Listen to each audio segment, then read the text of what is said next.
Okay, hopefully that's set up. Let's see.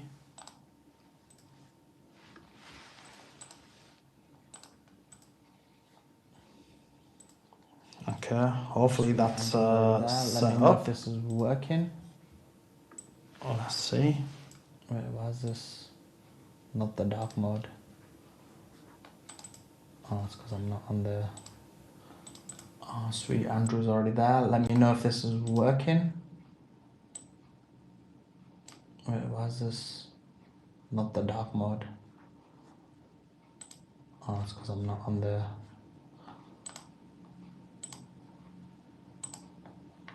Just 1 second, guys. Almost. I thought I had the setup, but I think the thing is working, so let me know.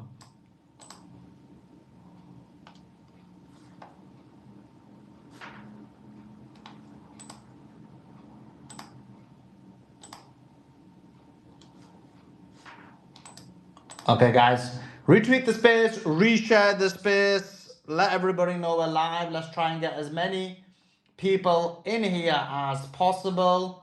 As I said, retweet, reshare.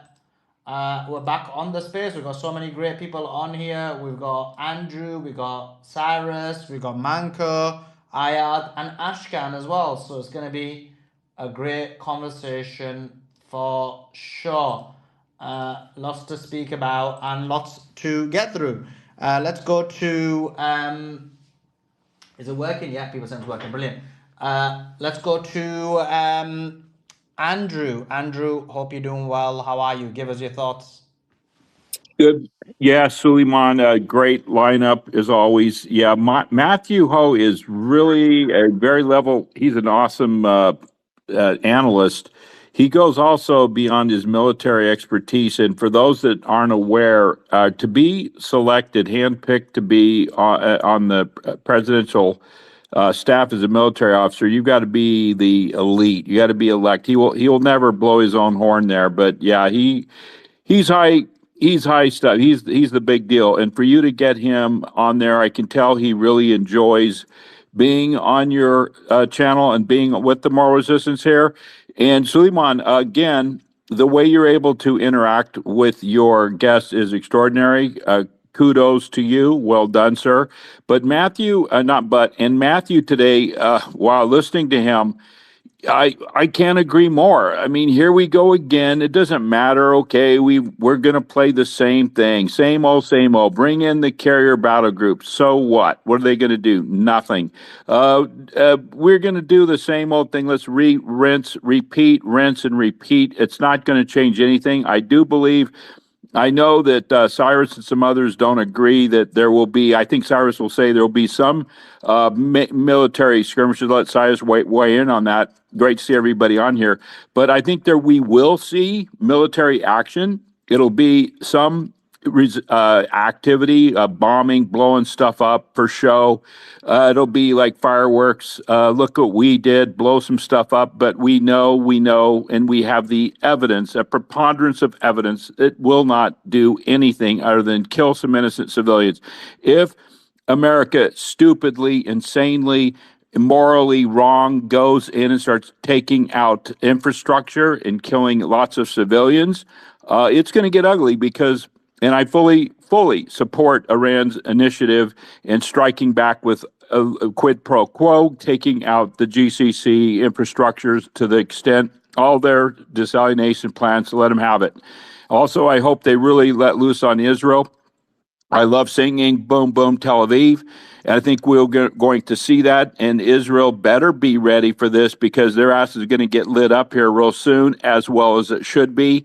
I hope Hezbollah lets loose on them.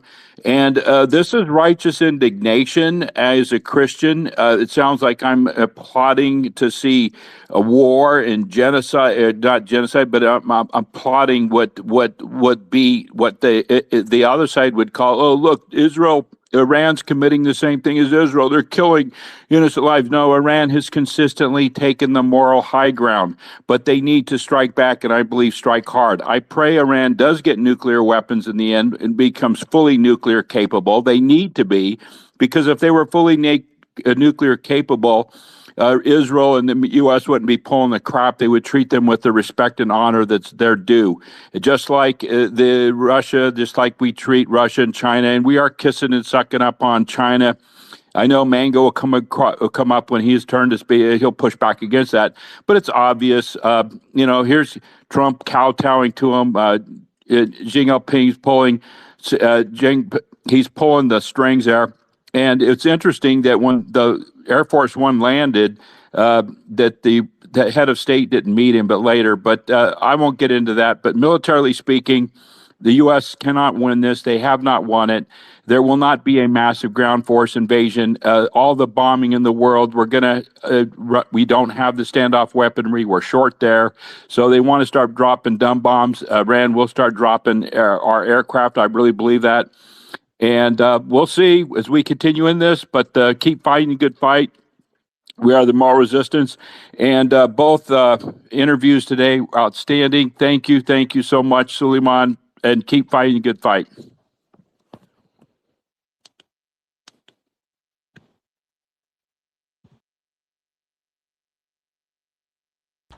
Thanks, man. Andrew. Appreciate it. Let's go to Cyrus. Cyrus, what's your thoughts about what's happening in terms of the China meeting? Hey, Suleiman. Great interview with Matthew and a great intro by Andrew. The China meeting, I think, it's going as expected. It is.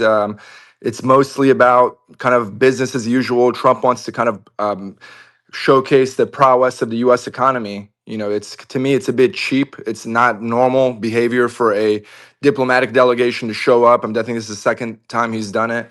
I don't agree with that. With those optics, it shows weakness. Anyone who understands the global economy, we're greatly interdependent with China.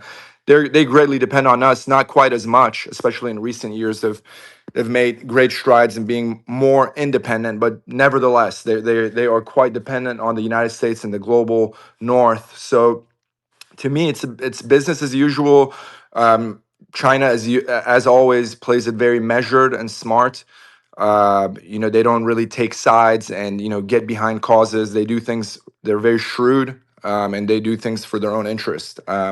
So clearly, the Strait of Hormuz being open is in their interest, and clearly, Iran, not getting a nuclear weapon is, although it's in the interest of the global balance, given no new nation should go nuclear, and Iran had no intention to go nuclear, right? They're now forced to go nuclear. All the top analysts are suspecting, or they're predicting, that if the deal is not reached, Iran will certainly pivot and probably acquire nuclear weapons. It's 20% likelihood in the next 2 years. Because of what it experienced, the unprovoked, unjustified attacks, when they were willing to completely comply by the JCPOA, even more strict measures than it was agreed upon in the JCPOA. All the experts agreed that that agreement was working, and it took in Europe, Russia, China, and Iran to negotiate that over a period of several years. And Obama just recently did an interview. I suggest all the listeners go listen to it. I believe it was in MSNBC or NBC. He talked about the JCPOA, and he's very articulate and explains it in terms that everybody can understand. So when it comes to Trump, he's just so unpredictable. Sometimes he shows rationality, sometimes he's irrational, as demonstrated by this war. And his rhetoric about destroying civilizations, essentially, it's a genocidal rhetoric, and it's illegal. And by the United Nations Charter, you cannot, a nuclear power cannot threaten that type of rhetoric.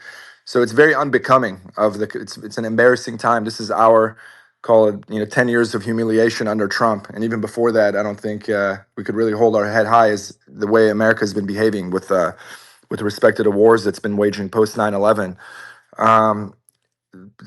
I still maintain, there's not going to be kinetic activity. I think that we'll have some, small scale flare-ups here and there. But this is the frozen conflict began when the ceasefire started. So I think that, the fact that we've had, attacks in the Gulf, and Iran shot, cruise missiles and ballistic missiles at U.S. ships, if that doesn't meet the threshold of the ceasefire being broken, I don't know what does. So clearly, neither side wants to escalate. I think Israel is the only party that feels like the job isn't done and they want to keep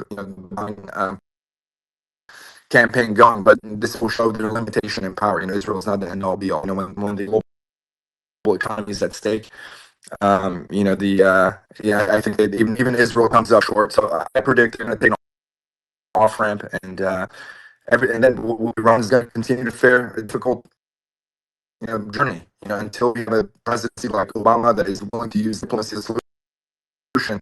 The sanctions are backbreaking for Iran, and I wish that at the least a frozen conflict and at best a deal, because the Iranian people deserve it and need it. The sanctions are collective punishment. Now, I witnessed it firsthand. How the regular people went destitute. They became essentially poverty line, right? People that were in the middle class. So to a large segment of the population, that's what really breaks my heart the most. So I hope the kinetic activity doesn't recommence. And I think if Iran makes a deal with the United States, that will encompass a secure southern Lebanon. That's exactly why Israel doesn't want this deal to happen. It would stabilize the whole region, and it would be a bulwark for Israel's expansionist ambitions, because those ambitions only work when there's chaos and failed states that can't defend themselves in the Middle East. So ultimately, this falls back on Israel, and I can't make it clear enough. They are not our 51st state. They're losing favor in the United States. Their popularity in the diplomatic circles and political circles have ebb and flowed, as you witnessed with Kennedy. Even afterwards, there were times of critical disagreement with Israel. So now they're going to fall into out of favor again. I think it's a 10-year decline, and you'll see a parallel decline for APAC. And also the notion of a one world order and China being the last node. As Simon put it, it's just not accurate. You have Brazil, you have India, you have Iran. China's a huge node. Russia is a major node. So a one world government will never happen. The technocrats operate within the states that allow them to operate. Ultimately, that's why you have lobby groups.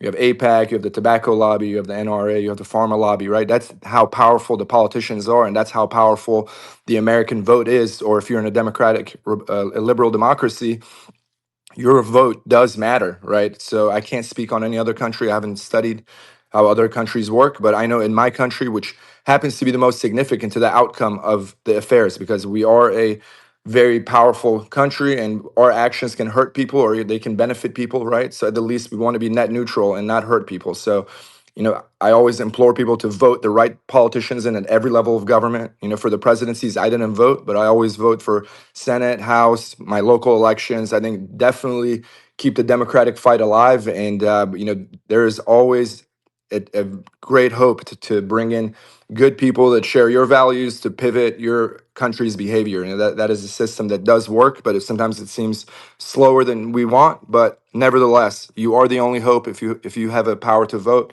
That's the only chance. And as you see with representatives like Thomas Massey, and you just hear when he speaks and how genuine he is, so certainly it matters if we have someone like him in the presidency or someone like Trump, and you just see the difference in speech and how they treat others and how they speak about others, right? So the character of our leaders matters. Your vote matters, so and there won't be a one globe government, and the technocrats aren't taking over, so you need to make sure you vote the right way so the guardrails are in place so the corporations can't take advantage of us like they are now in many ways, from our food supply to our finance system. We can go on and on, but these are fixable things, and hopefully we will see a day that those things will come to fruition. And I'll end it there. Thank you, Suleiman.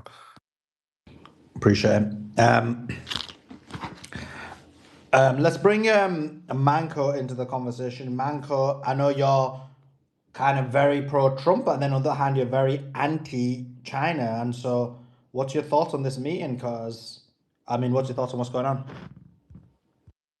Well, I saw earlier that there was the joint proclamation of some kind saying that they're opposed to tolls in the Hormuz Strait and so on. I don't think China's going to come out with anything really big against Iran. I think Trump's going to ask because he figures he might as well, since he's already there. He's going to try to get China to agree to something, but like I've said, China's playing a zero-sum game. They're trying to overthrow the United States. So they're not going to do anything for the United States unless they're getting something even more in return. And there are a lot of other issues that Trump and China have to deal with beyond just Iran. And I think China thinks Iran, if it were to actually go against it in a big way, is a big enough issue that they would want some really big concessions. And Trump's not going to spend whatever concessions he's willing to give on that. He's got other things that he wants to get out of China if he could. So, like I've said, the best deal for me with Trump's China trip is no deal, because any deal China agrees to is going to be a net negative for the United States and a net positive for China.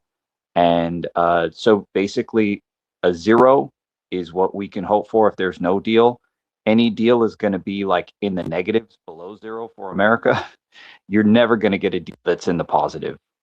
Even if there's potential for a deal that could have, like, I mean, the whole point of having negotiations with other nations is to try to find deals that are a positive for both nations.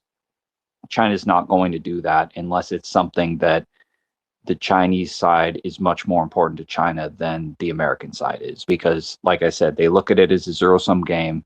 They don't want to do anything that helps the United States. So my hope for this is that we're going to have nothing really come out of it. I don't expect that to be the case. I think Trump has to produce something to make the trip look like it's worthy of being in the news. And so I'm going to say a lot of things. I hate that the dreaded word of ag purchases has already been brought up, because it is the oldest scam in the world, and it's how China scammed Trump in the first Trump administration. And he should have learned his lesson from that, which is Trump says, "Hey, China, buy a lot of our farm products." And then China says, "Oh, yeah, sure, we'll do that." And then they don't follow through and they don't actually do it. But then Trump comes back to the United States and says, "Wow, look at all I did for our farmers. I am the best." And that's the game that he plays. He'll probably do that again this time. So, yeah, that's about it. And I saw that Iran, I don't know why they waited until now, until Trump was at going over to the conference. But Iran finally released a lot of Chinese ships. I've seen between 30 to 50 somewhere. Some large amount of Chinese ships. There were a lot of Chinese ships that have been stranded in the Persian Gulf since February 28th. I don't know why they didn't release them, a long time ago, but apparently they started to do some releases of some ships. Maybe they thought this was a way to prevent China from making some kind of deal with Trump against Iran or something like that. Maybe the Chinese told them that, because Iran said they did it at the request of the Chinese. So, this is something that I think, and I saw also that Iran seized another Chinese ship. So now there's two Chinese ships. Iran has a hunger, and the only thing that can satisfy the hunger is seizing Chinese ships, apparently. But Mango, I don't know about Yeah. the seasoning of the ship, because you sent me about having a chance to look at it. But in terms of the Chinese ships, I did ask a few people, and what they're saying is that Iran and China have been getting ships out of the Strait. And so if you look at, like, I don't know, is it like nearly 300 vessels now? But at the point when I checked, it was like 250 vessels. A decent amount of them were Chinese vessels or Iranian vessels going to China. Now, the issue is that because of the way the Strait is, where essentially there's two blockades. There's the Iranian blockade and then there's the American blockade. Now, Iran's allowing ships through if they pay the toll. And even now, today, they said that they're going to allow ships in or out if they pay the toll. That being said, you can't just have an entire armada of ships go out, because you do have the US blockade. Now, the US can't maintain their blockade because they can't cover the entire landscape or the entire route. But that being said, they do have their destroyers there. And so what that means is Iran and China, whoever is when they're trying to get ships out of the Strait, it has to be small in number. And so essentially what's happened is this was actually Trump bending to China and saying, look, we're not going to stop these. Like, you just have an entire armada of ships go out. And that's why there was 30 to 50 ships going out. So this was actually Trump bending the knee to China and allowing all those ships out, is what I've heard. Well, those ships were not. So Iran has always, the reason that you hear about ships coming in and out and stuff, you used to have like 100 to 120 ships going through per day before the war. Now you have a handful. You have like maybe 3, 4, 5 ships a day most days. Maybe on rare occasions you get a little bit more than that. A lot of those ships are ships that are doing trade directly with Iran, which is why they're letting them through. So if you have a ship that docks at an Iranian port because they're uploading cargo from Iran, sometimes it's oil, but not always. They have other trade and other cargo they do. Then when they send that ship out, obviously they're not going to shoot at it because they'd be sinking their own cargo. So those ships have been fine. They obviously don't have to pay tolls because they're working for Iran. Those are the ships that are subject to the American blockade. And those are the ships that comprise those handful of numbers that you see coming through the strait on a daily basis. I don't know how many, if any, ships have actually paid the toll. The recent surge of Chinese ships that have been allowed to come out, they're not ships that were actually trading in Iranian goods, because if they were, they would have been able to leave at any time, all the time, because they've never been subject to the IRGC shooting at them anyway, because it's Iranian goods. But there are a lot of Chinese ships that had docked in ports in, either Iraq or the GCC countries, and those ships were not being allowed to leave by Iran since the start of the war. If you could be a Chinese ship. Marcus, can you explain how the deal is beneficial for the U.S., how the deal between the U.S. and Iran is not mutually beneficial? You're rubber banding. Is he rubber banding for anyone else? Yeah, he's rubber banding. Cyrus, you're rubber banding a bit. If you want to just reset. Yeah.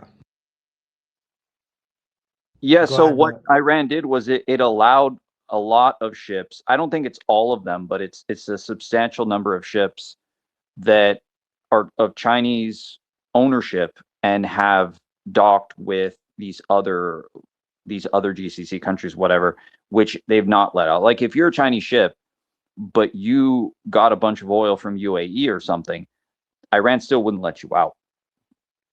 And I believe there's been miscommunications where people thought they paid the toll and then they went and they got fired on anyway, even if it's a Chinese ship, because Iran really doesn't like the UAE. So if you're a ship and you did something with the UAE, I don't even think they'll let you pay a toll or anything.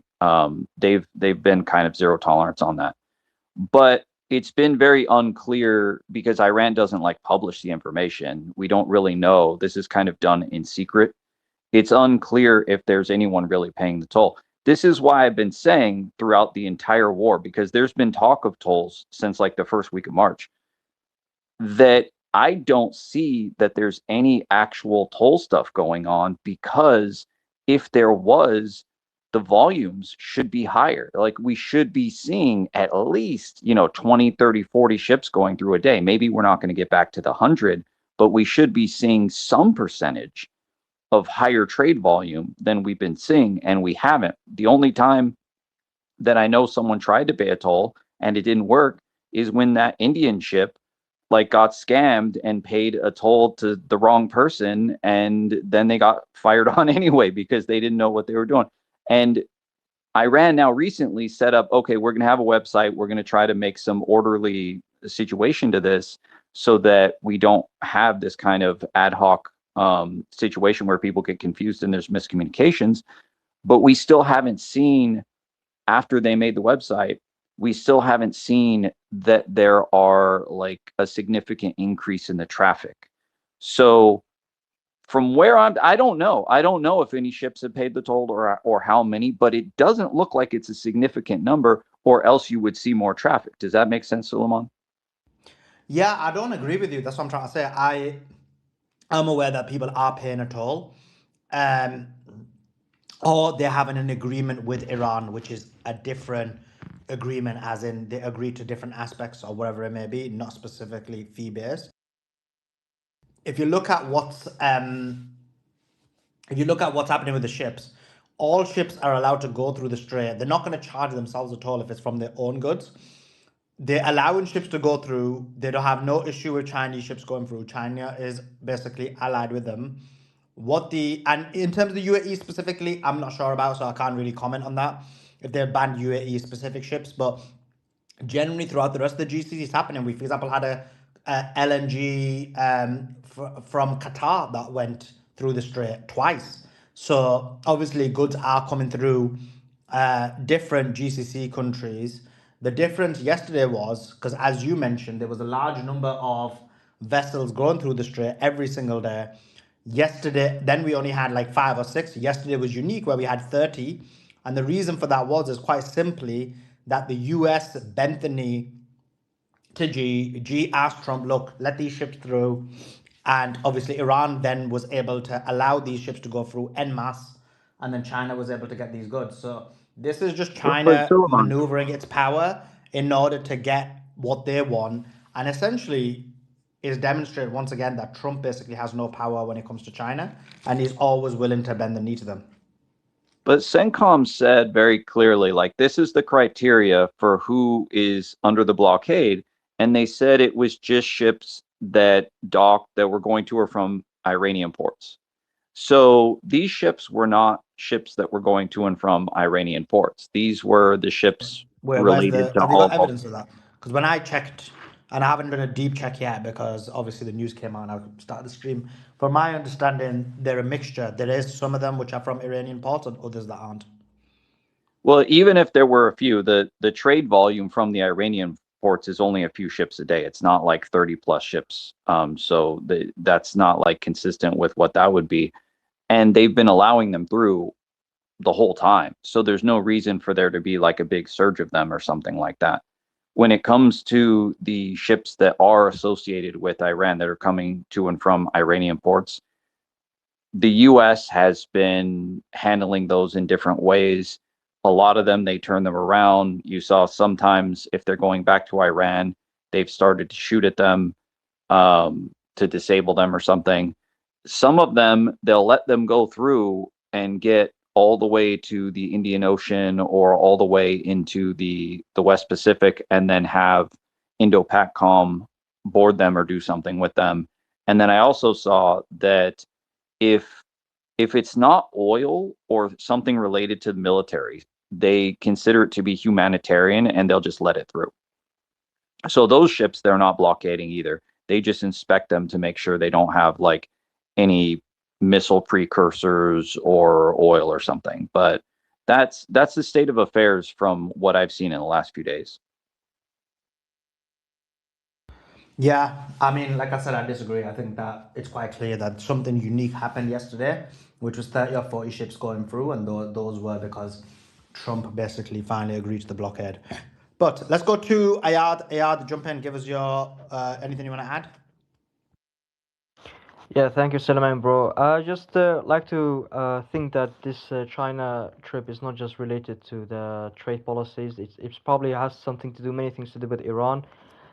We know that Iran is selling most of its oil and gas. 90% of its exports actually goes to China, and they get a huge discount, China, from it. And possibly Trump tries to persuade China to sign some kind of a deal without tariffs that will benefit China in exchange for some kind of a deal that makes sure that China it will limit Iran's finances. But I don't think Chinese are too stupid to fall for it because of Iranian geopolitical significance, not just that the economic benefit, because of what the US tried to do in Venezuela, regime change after regime change that will isolate, as you can see, the Iran and China and Russia, change regime after regime that are closely aligned with this with the Chinese and the Russians, and if Iran falls next, I think that will completely isolate China because we can see that Russia's military capabilities is completely it's kind of getting depleted and their economy is struggling.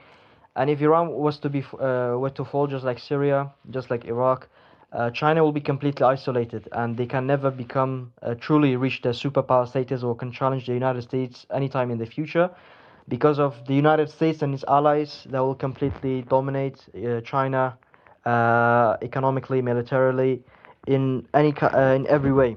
So I think the Chinese won't be stupid enough to give Donald Trump anything that will harm Iran. I think they'll probably help Iran financially or let's say militarily or logistically. For example, the missiles and the drones that Iran uses to attack these countries, they get information from China through Chinese satellites. They don't have enough technology to hit these targets with precision. With the level of precision that they are doing it now, they definitely get help and information and intelligence from China or possibly from Russia as well. So I think this trip of Donald Trump to China includes a lot of the war. It includes his wider goal of basically changing a regime in Iran. Although they're trying to move the goalposts and claim that we don't actually want a regime change, but they do want that deeply. But now they want to move the goalposts to claim victory. So I think his trip is definitely mostly related to Iran, because when he was inaugurated, he was very harsh on China. He wanted to impose a lot of tariffs, but all of a sudden now his position has changed. So if any kind of a free trade deal or kind of a favorable trade deal is signed with China, it definitely has everything to do with Iran. So that's my thoughts and my opinion on his trip. Thanks, Ayad. Andy, jump in. Hey, Suleiman, real quick. Hey, Andy, sorry, brother. Let me say it super fast. Hey, I forgot to mention, when you had Simon on here, I feel so bad. When you did the interview with Simon, again, Suleiman, I forgot to say it real quick. This is so connected to the title here about China.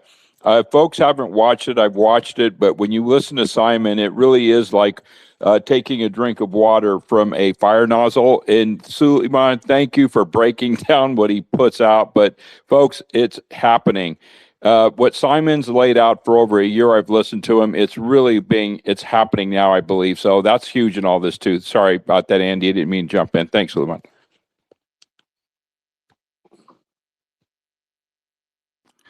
Yeah, I mean, Trump went in, and then you have them making these reports like, oh, the U.S. is going to sell oil to China, and it's just they're trying to pretend that's some win. And first of all, we don't have extra oil. We are a net oil importer, not exporter.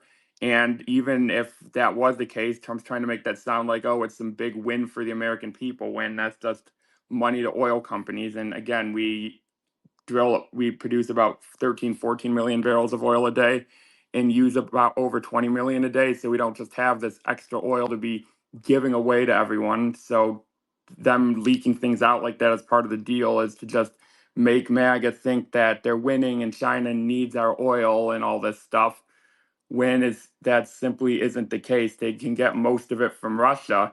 Now, this might be a bit of a different circumstance if, let's say, Ukraine never happened and China didn't have exclusive access to Russia's cheap oil that Russia was selling under sanctions. If Russia was also giving oil to Europe per se, then China might be in a bit of a bind right now. If Ukraine never happened, China then would be bidding on the open market with Europe for Russian oil right now, and then that would drive prices up for China. And then this war might be in a different spot if that never happened. But that changed everything, because China has exclusive access pretty much to Russia's cheap oil, because no one else is willing to buy it, because they want to prop up Ukraine in that proxy conflict, in that proxy war. So the Ukraine war has really benefited China and has actually really benefited Iran, because as long as China is able to get their oil, they're going to be able to continue backing Iran, because their economy is not taking a massive hit from this. Our economy is going to fold well before China's ever would from the strait closure. And if there isn't a deal, and if Trump doesn't attack this weekend, I don't see it happening until well down the road in July, because I don't think Trump wants to be at war during the World Cup. I think he wants to say, oh, look how great America is. We're hosting this incredible event. The world's coming together. We have these amazing stadiums. Look at this. Look at these crowds. This is what America's all about. America 250, yeah. So, but if he punts this down the road until July, like, that's going to be a real economic crisis. Like 2 more months of the strait being closed, the bond yields, the markets will really adjust, realizing like, yeah, the strait's not opening anytime soon if Trump's backing off his rhetoric and all that. So this is going to get really ugly, I think.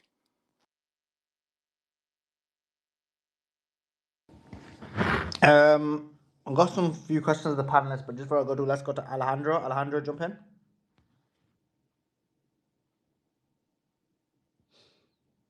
This is why I rarely bring random people up, because they just come up and just don't say anything. Okay.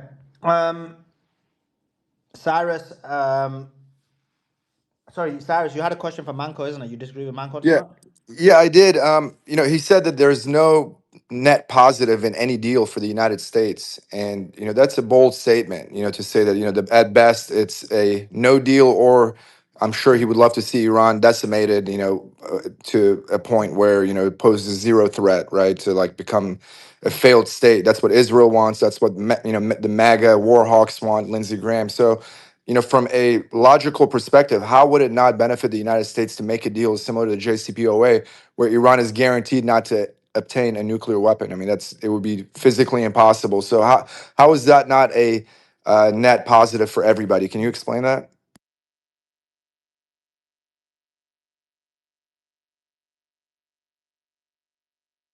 Mancos? Hey, there?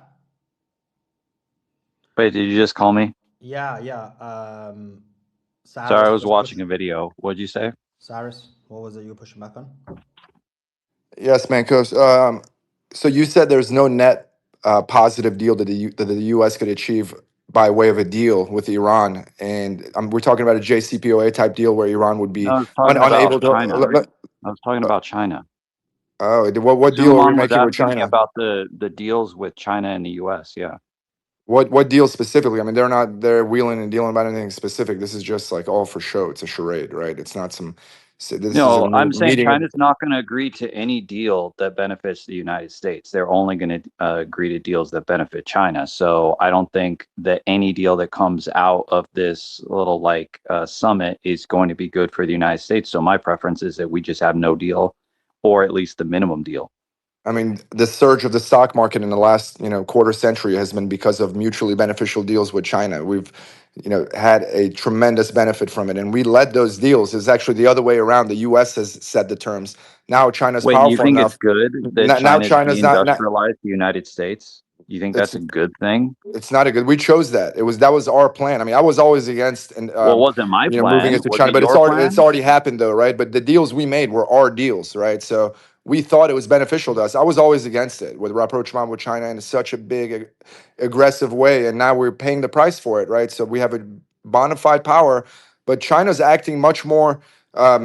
Rationally, the deals they make with other nations, they're making construction deals, infrastructure deals. They're helping countries that are, impoverished come up. If the U.S. had that type of behavior, we would be wildly popular. Like generally, folks are Western leaning until, 25 years ago when we started going savage, on everybody. So I my don't think point is China like, does favors for anyone. Every deal that it does, even in the Belt and Road Initiative stuff, is designed to be mostly, or not mostly, but designed entirely in China's self-interest.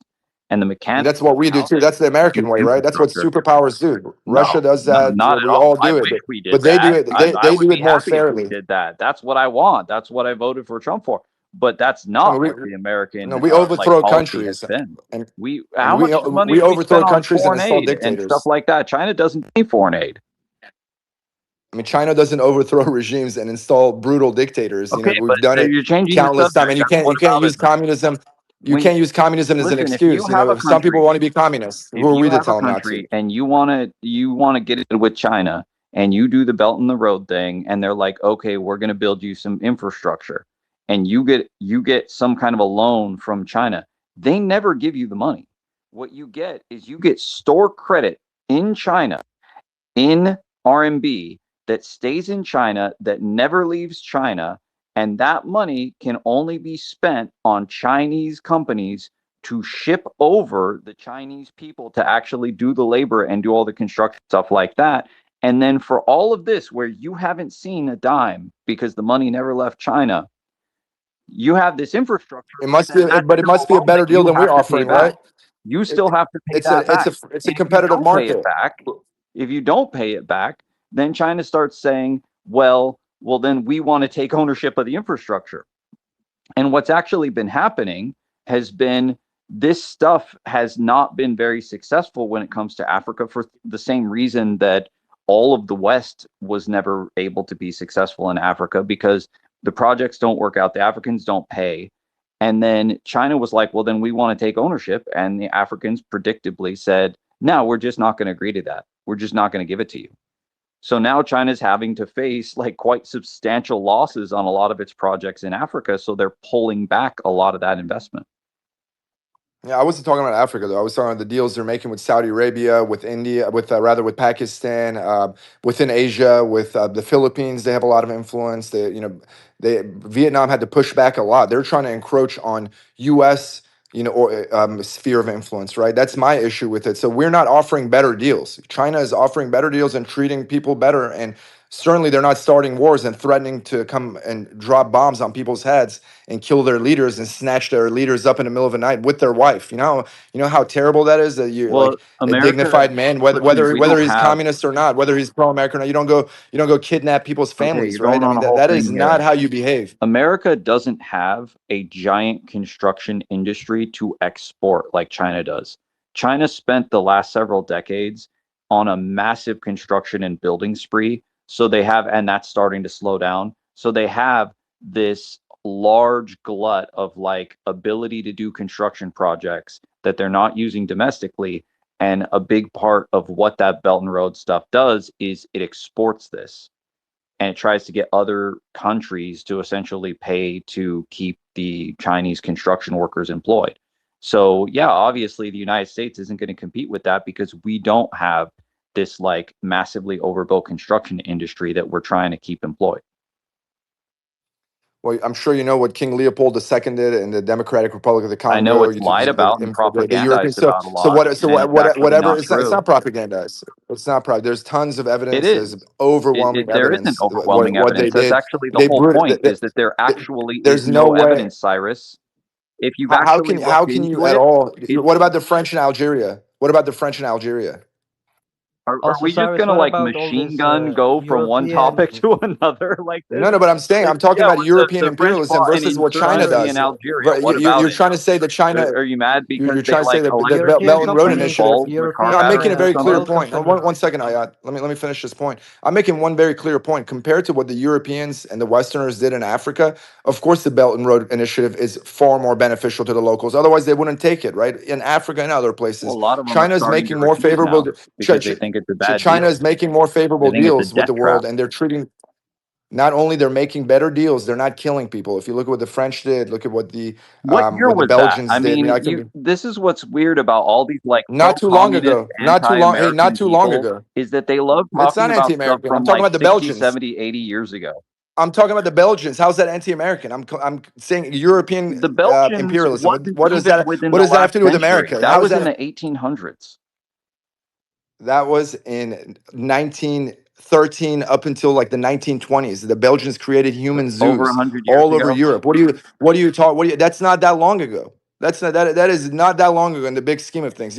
Modern, Are our we talking recorded about history now? is over 2,000 years old, right? So 100 years ago is like yesterday. So I mean, I know your world and your intellect is, narrow to the MAGA or whatever, whoever you believe in, but your zealotry is, it doesn't hold water in any serious conversation. You're a zealot, and Okay, Cyrus, what about now the American and European oil companies hiring and employing their own people instead of hiring the locals in any other countries?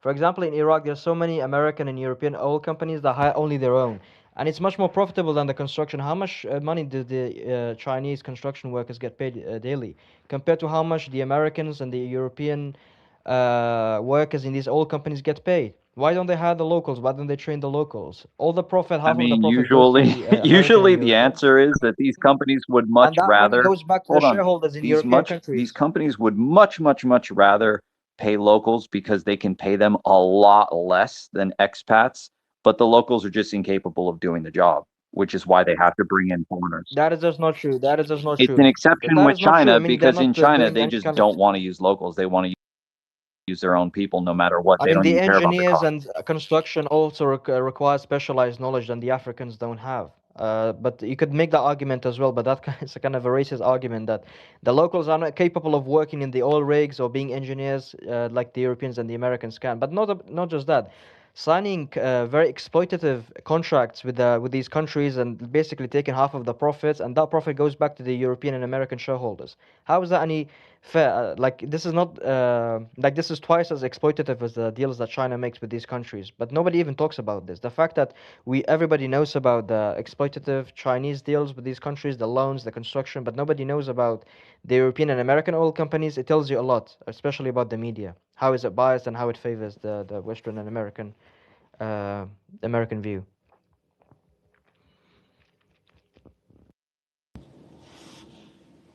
Go ahead, Ayad. You gonna say something? Yeah, this is not like 1800s. This is literally going on now, and it's been going on for a much longer time than what the Chinese have been doing. It's been going on since the First World War. The oil of these countries has been going vastly to the European and American economies instead of being reinvested in those countries. So, Ayad, in terms of what's happening now, do you think that there's going to be, first of all, let's go one thing at a time. So, China says that, Trump said, he made a statement and he said that, this is from the White House, they said that,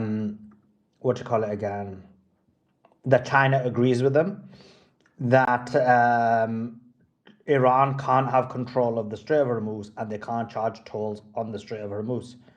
What's your thoughts on China saying that? Do you think that's Chinese betrayal, or do you think what's going on there? Well, he claims. Does he claim that China agrees with his Yeah, statements? it's a statement by the White House. Let me see if I can get the exact statement for the audience. Well, Because I kind China, of for went ex- over it at the start as kind of like an overview, but let me read the whole thing if I can get it. White House. They love Xi. They love Xi a lot. I thought this would make Mancos have a mental breakdown, but he's been pretty blasé about it. This is what he said, quote, this is from the White House. President Trump had a good meeting with President Xi of China. The two sides discussed ways to enhance economic cooperation between our two countries, including expanding market access for American businesses in China and increasing Chinese investment into our industries. I mean, I don't know what's happening. Manco's gone. I don't know what's happening with the American working class then if China's going to invest in the industries. Leaders from many of the United States' largest companies joined a portion of the meeting. The president also highlighted the need to build on progress in ending the flow of fentanyl precursors in the United States of America, as well as increasing Chinese purchase of American agricultural products. The two sides agreed that the Strait of Hormuz must remain open to support the free flow of energy. President Xi also made clear China's opposition to the militarization of the Strait and any effort to charge a toll for its use. And he expressed interest in purchasing more American oil to reduce China's dependence on the Strait in the future. Both countries agree that Iran cannot have a nuclear weapon. So that was the statement made by the White House.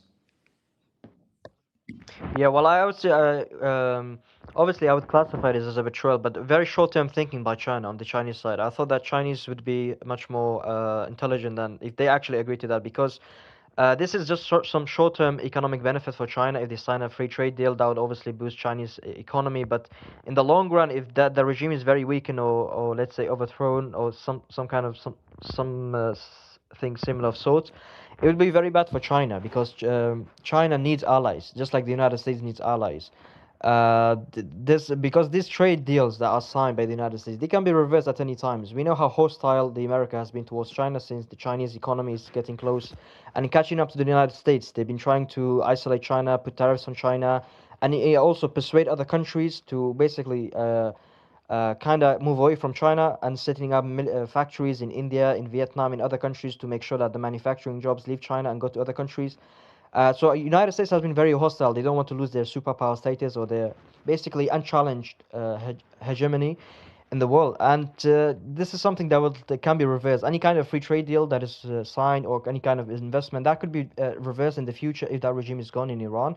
And basically, they can play China, and the Chinese should know about this. They should try to, I think, plan for the long run. And if there are if they are intelligent, they should basically help out Iran and any other regime that is hostile towards the United States and is kind of friendly towards China. Also, don't forget how beneficial Iran has been to China economically. How much cheap energy they've been getting. That has basically been funding and boosting Chinese manufacturing. You need cheap energy to boost your manufacturing to be competitive. That's the advantage that China has, is cheap manufacturing. That definitely partially is because of cheap Iranian energy. So I think since the start of the war, Russia and China they have not helped Iran enough in this war. Unlike America, as soon as Ukraine or any of its allies are attacked, if they serve as a strategic importance, of course the United States steps up. But China and Russia, even prior to the war in Ukraine, for example, when Armenia was attacked, Russia did not help Armenia, its ally. And I think China is making the same mistake if they go ahead with this deal, and they are being quite naive and short-term thinking. So yeah, that's my take on this statement released by China. Interesting. I mean, look, there is a possibility that the US is making it up, which is kind of possible as well, right, Ayad? Yes, also of course. I mean, if they don't want Iran to charge any kind of a ransom on the Strait of Hormuz, then they should try to persuade Iran to basically give up the nuclear, the intercontinental ballistic missiles in exchange for the relief of sanctions. Because this ransom or this kind of stall that they can charge on the Strait of Hormuz will serve as it will be some benefit for Iran to help out with its very Yeah, struggling that's a very economy. I know unreasonable that request to ask Iran to give up their ballistic missiles. That's the only reason they haven't been steamrolled and destroyed, right? So so no, that I'm talking about even long the range long range. ballistic Israel, missile look at like the Israel Patriot. flew over their capital and dropped bombs. If you cannot react to Israel attacking you, you are you have nothing, right? So No, no, sorry. I'm talking that's about like the me asking to disarm your favorite Kurds in KRG, right? Give up your no, no, rifles. sorry. We'll see what the Iraqis do. They're gonna roll I them can't That's over. the hear them. thing. Is it me? Yeah, we hear What you, I meant was Suleiman. the Suleiman, missiles we that hear can you. reach. I'm talking about the missiles that can basically reach Europe. They can already reach Israel. So then obviously Iran will never give up that. That would be unreasonable to us. But further developing the missiles to reach all the way to Europe or could possibly even other countries, that's the thing that they could negotiate. It's going to be a good midpoint, like a good negotiating midway, so they can both agree. But I don't think Iran will ever give up its missiles and drones because that's the only defensive mechanism they have. They have nothing else. They can be basically steamrolled, like you said. But further developing these missile programs to reach basically anywhere in the world or like all the way to north of Europe, I think this is going to be a good way to negotiate and start and basically release sanctions. Yeah, Iran's agreed on that multiple times. They've capped their missiles to 2,000 kilometers. But the issue is some of the heavier missiles, if you give them a lighter payload, they go further, right? So unless you have a nuclear deterrent, and nuclear weapons are exactly that. They're just deterrents. No one can use them offensively. Only Israel would be crazy enough to consider it, right? So a nuclear deterrent is exactly that. So Iran hasn't been seeking that. So America's position to try to avoid Iran becoming a nuclear power, we've been doing the exact opposite. We've been making them feel that their security is under threat and that they could be attacked anytime in the middle of negotiations. They were literally in the middle of negotiations offering to give up their 60% enriched and to dilute it down to 3.5, and they get attacked, right? Twice. So this does not show good faith by the United States. In fact, it shows that you are reckless and you are not to be trusted by anybody, right? Not only for Iran. How is other countries going to make deals with the US when they see us behaving like this way? So no, when you can see no other country doing stuff like this, no, it's probably not correct. Because there's other powerful countries. It's not just the US. You think that India can't bully some of its neighbors around, obviously other than Pakistan, or China can't bully other people around. They can easily do that. Russia can do it. Russia didn't invade Ukraine until America pushed them into NATO. And Russia warned them for 10 years, don't do it, don't do it, don't do it. Even when Russia invaded, 3 days in, they were like, "Let's go to Istanbul. Let's stop this madness. We don't want to fight you. We are Slavic brothers, right?" They didn't. They wanted to. All they wanted, hey, Ukraine, don't join NATO. And what does America do? Goes to Zelensky, the installed puppet, and says, "Hey, we're going to give you all the weapons you want." And Boris from the UK did the same thing. When they, go for it, go for it, right? So these are misguided adventures. We make it seem like we can't make a good deal with China. Oh, China, and listen, I'm all for China being contained and not taking over the world, right? But at the same time, I recognize when my country is acting like a maniac and hurting our global image and our global influence. So the US is playing to lose, like as if we're in a hurry to lose power. We just demonstrated in the Persian Gulf. It was open for business, has not been contested since the Portuguese 400 years ago. Not one penny was taken from there, not even up for discussion. All of a sudden, Iran shows, hey, by the way, You know, we can play nasty if you come and kill our leaders and drop bombs on civilians, kill 3,000 of our people. Hey, we're going to do it. You know, Iran doesn't want to keep the strait closed. They don't want to collect tolls. They want sanctions lifted. They want investment in their country. They want their people to be able to travel freely and not be treated like terrorists, right? So these are very reasonable demands that Iran makes. It's America's maximalist position that's hindering efforts to make rapprochement and for these countries to have normalized relations. And that's by way of Israel and the Israel lobby. You know, these countries would have. But the Cyrus, it all goes back to their desire to do a regime change because they thought by killing, but the reason why they attacked the mid negotiations because they could easily, they were not in war mode. So basically, the leaders wouldn't hide and go to bunkers, and the US would not be able to reach them. Then the reason why they attacked mid negotiation was to basically Yeah, but assassinate that's an and kill all Israeli their style. leaders No, because no they president thought they other would. than Trump has done this. America doesn't assassinate foreign leaders. That is completely out of our deck of cards. We've never done something like that, right? So What? No, no, during this is this during is this is the not what we do. We don't do it anti-Semitic overtly campaigns. anyway. You What? know, we One don't. second, 1 second. Are you saying America doesn't assassinate foreign leaders? Are you joking? Not since the nine after post 9/11. We didn't do that. We didn't do it like overtly. We didn't go topple regimes and go drop bombs on people's heads. What? We didn't do it overtly. Show, Okay, name so one let me case say. pre 9/11. Okay, I will. Oh, But 9/11 is like 20 years ago. It's not exactly. that But far anyway, I ago. will So. still. Read the So book I Endless just want you to. Enemies. What was that still? I said read the book Endless Enemies by Jew guy. It's like he talks about all the people we assassinated. Cool. Yeah, not overtly like the way we did. Not go with a B-2s and drop bombs on their capitals. This is not what we do. This is not normal behavior. Even though I get it. Cyrus, you keep Cyrus. I know you think your method is just carry on talking, but can I just respond to your point? If that's all right. Just by carrying on talking doesn't debunk someone's position. So initially you said America doesn't do that. You said America doesn't topple regimes. And I said, what? America doesn't topple regimes or doesn't topple leaders or kill leaders? You were like, oh, no, no. Actually, I just mean since 9/11. So, okay, you can see that before 9/11 did it. After 9/11, they basically did the exact same thing to Saddam Hussein. They did the exact same thing to Bashar al-Assad. They did the exact same thing to Nicolas Maduro. And these are just from the top of my head. If I was actually to go and check, it'd be a huge number. Before 9/11, this has been the case. Actually, this is a well known American tactic where they'll try and do it through intelligence, as in through the CIA or various intelligence services. And if that fails, that's when they'll invade, bomb, and destroy.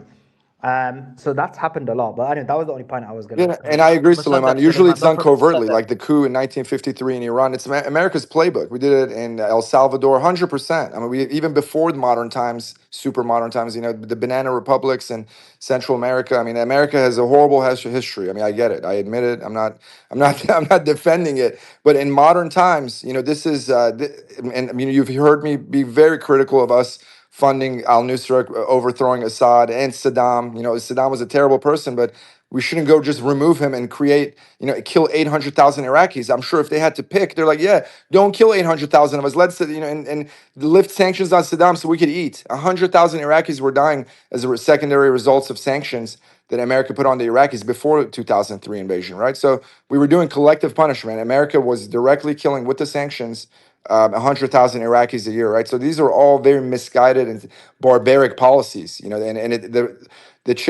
chickens will come home to roost. I mean, this is all this will have blowback. You know, we just haven't seen it all yet. Ayad, but did you want to say something? Because I know you opened your mic and you want to say something.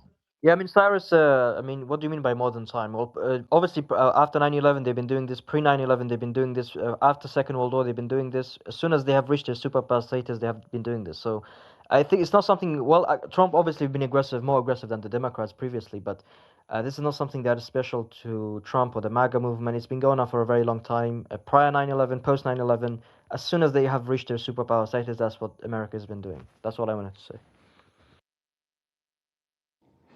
Awesome. Great conversation, I think.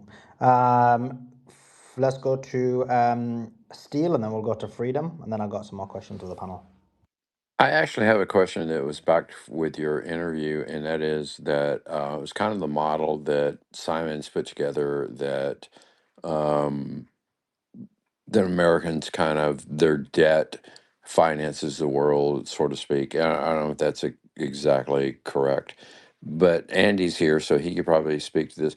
My point is that if there's, I mean, what is the? I guess my thinking is that if they're destroying that, then where is the point of demand destruction? Like, at what point do you destroy the only source of income that you generate? Does that make sense? So, so if the United States is a debt society that um, finances the world, then what's the balance between debt destruction? Does that make sense? Yeah, you're asking what we've been discussing for 76 days here through many different finance and economic experts come in. And Simon's been really laying that out in depth. And then if you watch the whole interview with Suleiman, it's really being laid out right before us. That line, we don't have that line yet because the system keeps getting fed more and more of the EM, right? They keep feeding the beast. It keeps going. Keep the game going. It's now into the trillions, and it keeps going. If that makes sense, what I'm saying, we don't have that line yet because they keep moving the goalposts to keep feeding more debt to keep the game going, keep the circus in play. If I'm making sense with that statement, sir. Yeah, you are, and I think that as a consumer, I mean, you guys are like Simon and these guys are so much smarter than we are. But then, I mean, from a consumer standpoint, I do understand it. I'm like not an idiot, and I think what Simon's model of his financial model, I do agree with. But then, I hear Gary speak, and I hear all these people speak, and I think there is this there's some I think there's hope. There's a difference between, that model and demand destruction because at some point you just run out of, resources to finance your destruction. I mean, I don't know if that makes sense at all. I mean, they're paying. Sorry, if I can just add to that before we go Yeah, of to course you quick can. Go ahead, fighters. brother. Yeah, America currently pays a fifth of its entire budget just to interest this year alone. So they collect about 5 trillion in taxes, and 1 trillion of that just goes to service the debt. And there's obviously a breaking point. Interest rates are not going to come down anytime soon, especially with these inflationary pressures that are coming up as a result of tariffs, stupid war, and the rest. So I mean, there is a breaking point. Obviously, they can't just consistently borrow more, charge and pay more and more interest. Obviously, they have to balance their book at some point. They have a huge problem in the Congress when it comes to the budget. So it's just a matter of when, not really something that they can constantly just print money and get away with it. And yeah, I'm afraid I'm scared of when that's gonna happen and what kind of vicious cycle it would lead to. Because with the way the economy works, it's like a pulling one card on a pack of cards put against each other on top of each other. As soon as you pull one out, one thing breaks, the rest will just follow as soon. Uh, so yeah, that's my take Yeah, on this yeah, system that they have. Is it exactly. working? And Is it working the way we normally think it works? I mean, is it yeah, changing? yeah, it's working I mean, exactly like it's supposed to work, and we've been watching it. And the end game is when the House of Cards does come down. That's also in the big plan. That's the massive reset we're talking about, the 2030 plan. Everything is moved off the dollar. We go into the digital currency. We're in that quote dystopian world, and we've been talking about that also at length. So yeah, it's all in the plan. you know, if you study like economics in detail, of course, service like borrowing money by government is a really good tool by the government. The inflation, if it's managed properly, but when it involves with politics, when they constantly borrow more, and they create this artificial inflation, basically they don't manage it. If it's managed properly, the system, the fiat currency, can be very good thing for the economy. But not when it gets things out of control. For example, the lockdowns, this artificial print of money, by a huge margin. And this war, tariffs, all those things that play into part and they happen at the same time. This is when it all gets messy and out of control. But if it's managed properly, the 2% rate of inflation is a very good thing actually for the economy. It's a good tool by the government to boost the economy, boost demand without raising taxes. And obviously that debt over time, of course, they pay interest on it. But if interest rate is low, if inflation is managed, that interest gets cancelled out entirely by inflation. So they don't actually pay any real rate of interest on the debt. That interest entirely gets cancelled out. So it's basically like borrowing money for free. And if that money is invested, the return on that investment, it's going to be much greater than any amount of real term interest that they pay. It's like borrowing money and then paying back less. But they don't do that. They don't invest it in good things, and they don't manage inflation. So this is when things get messy and we enter a vicious cycle. I mean, we shouldn't conflate a very broken and corrupt finance system with just the end of the, free world and our free economies, right? So these are trends that ebb and flow, and that's why we have regulations. That's why we have the SEC. These can be curtailed. The unchecked, access of big money, how they can buy our politicians, lobby groups, super PACs. You can get rid of super PACs. A day will come when we'll abolish them after America hits a new low. And we're getting pretty close, right? So Kennedy was against that. He gave many famous speeches against secret organizations, secret societies, right? You can go listen to it. So we can have leaders that speak against this, right? This unchecked, Epstein class, overlords that we appear to have, right? But they can be broken. We have a democracy, we have a constitution. Don't lose faith in that, folks. We can win this back. It's not looking good. I believe in the battle of good and evil and the devil and the forces of good, and I think it's happening. And guess what? The devil is winning. So, but by no means is everything lucky go happy and everything's going to be good to go. But don't give up the fight. I mean, this is a real fight. That's why. Otherwise, what are we doing here? I'm staying here all these days, spending time with Suleiman and the crew, and because I have hope. If I was hopeless, I wouldn't be able to get a word out. I can't speak with conviction, because then I've given up, right? So I think the human spirit is resilient. The U.S. Constitution is resilient. And I believe that we can undo this and win some of our reputation back. I think it will take hundreds of years. People will look back at these years as some of the lowest points in Western civilization, with the Gaza genocide being at the centerpiece of that humiliation. And that day will come, just as the Germans are apologizing up and down. Oh my God, what have we done? That day will come when we will be held accountable, and we should be. And I look forward to seeing that day. We should have museums dedicated to the Gaza genocide. And I agree, and I think that that's what Solomon does in this space is why. So, you guys got to retweet the space. I think that's why we are here. That we promote that, and that yeah, that makes a lot of sense. That we're going to be a better generation if we just keep pushing forward.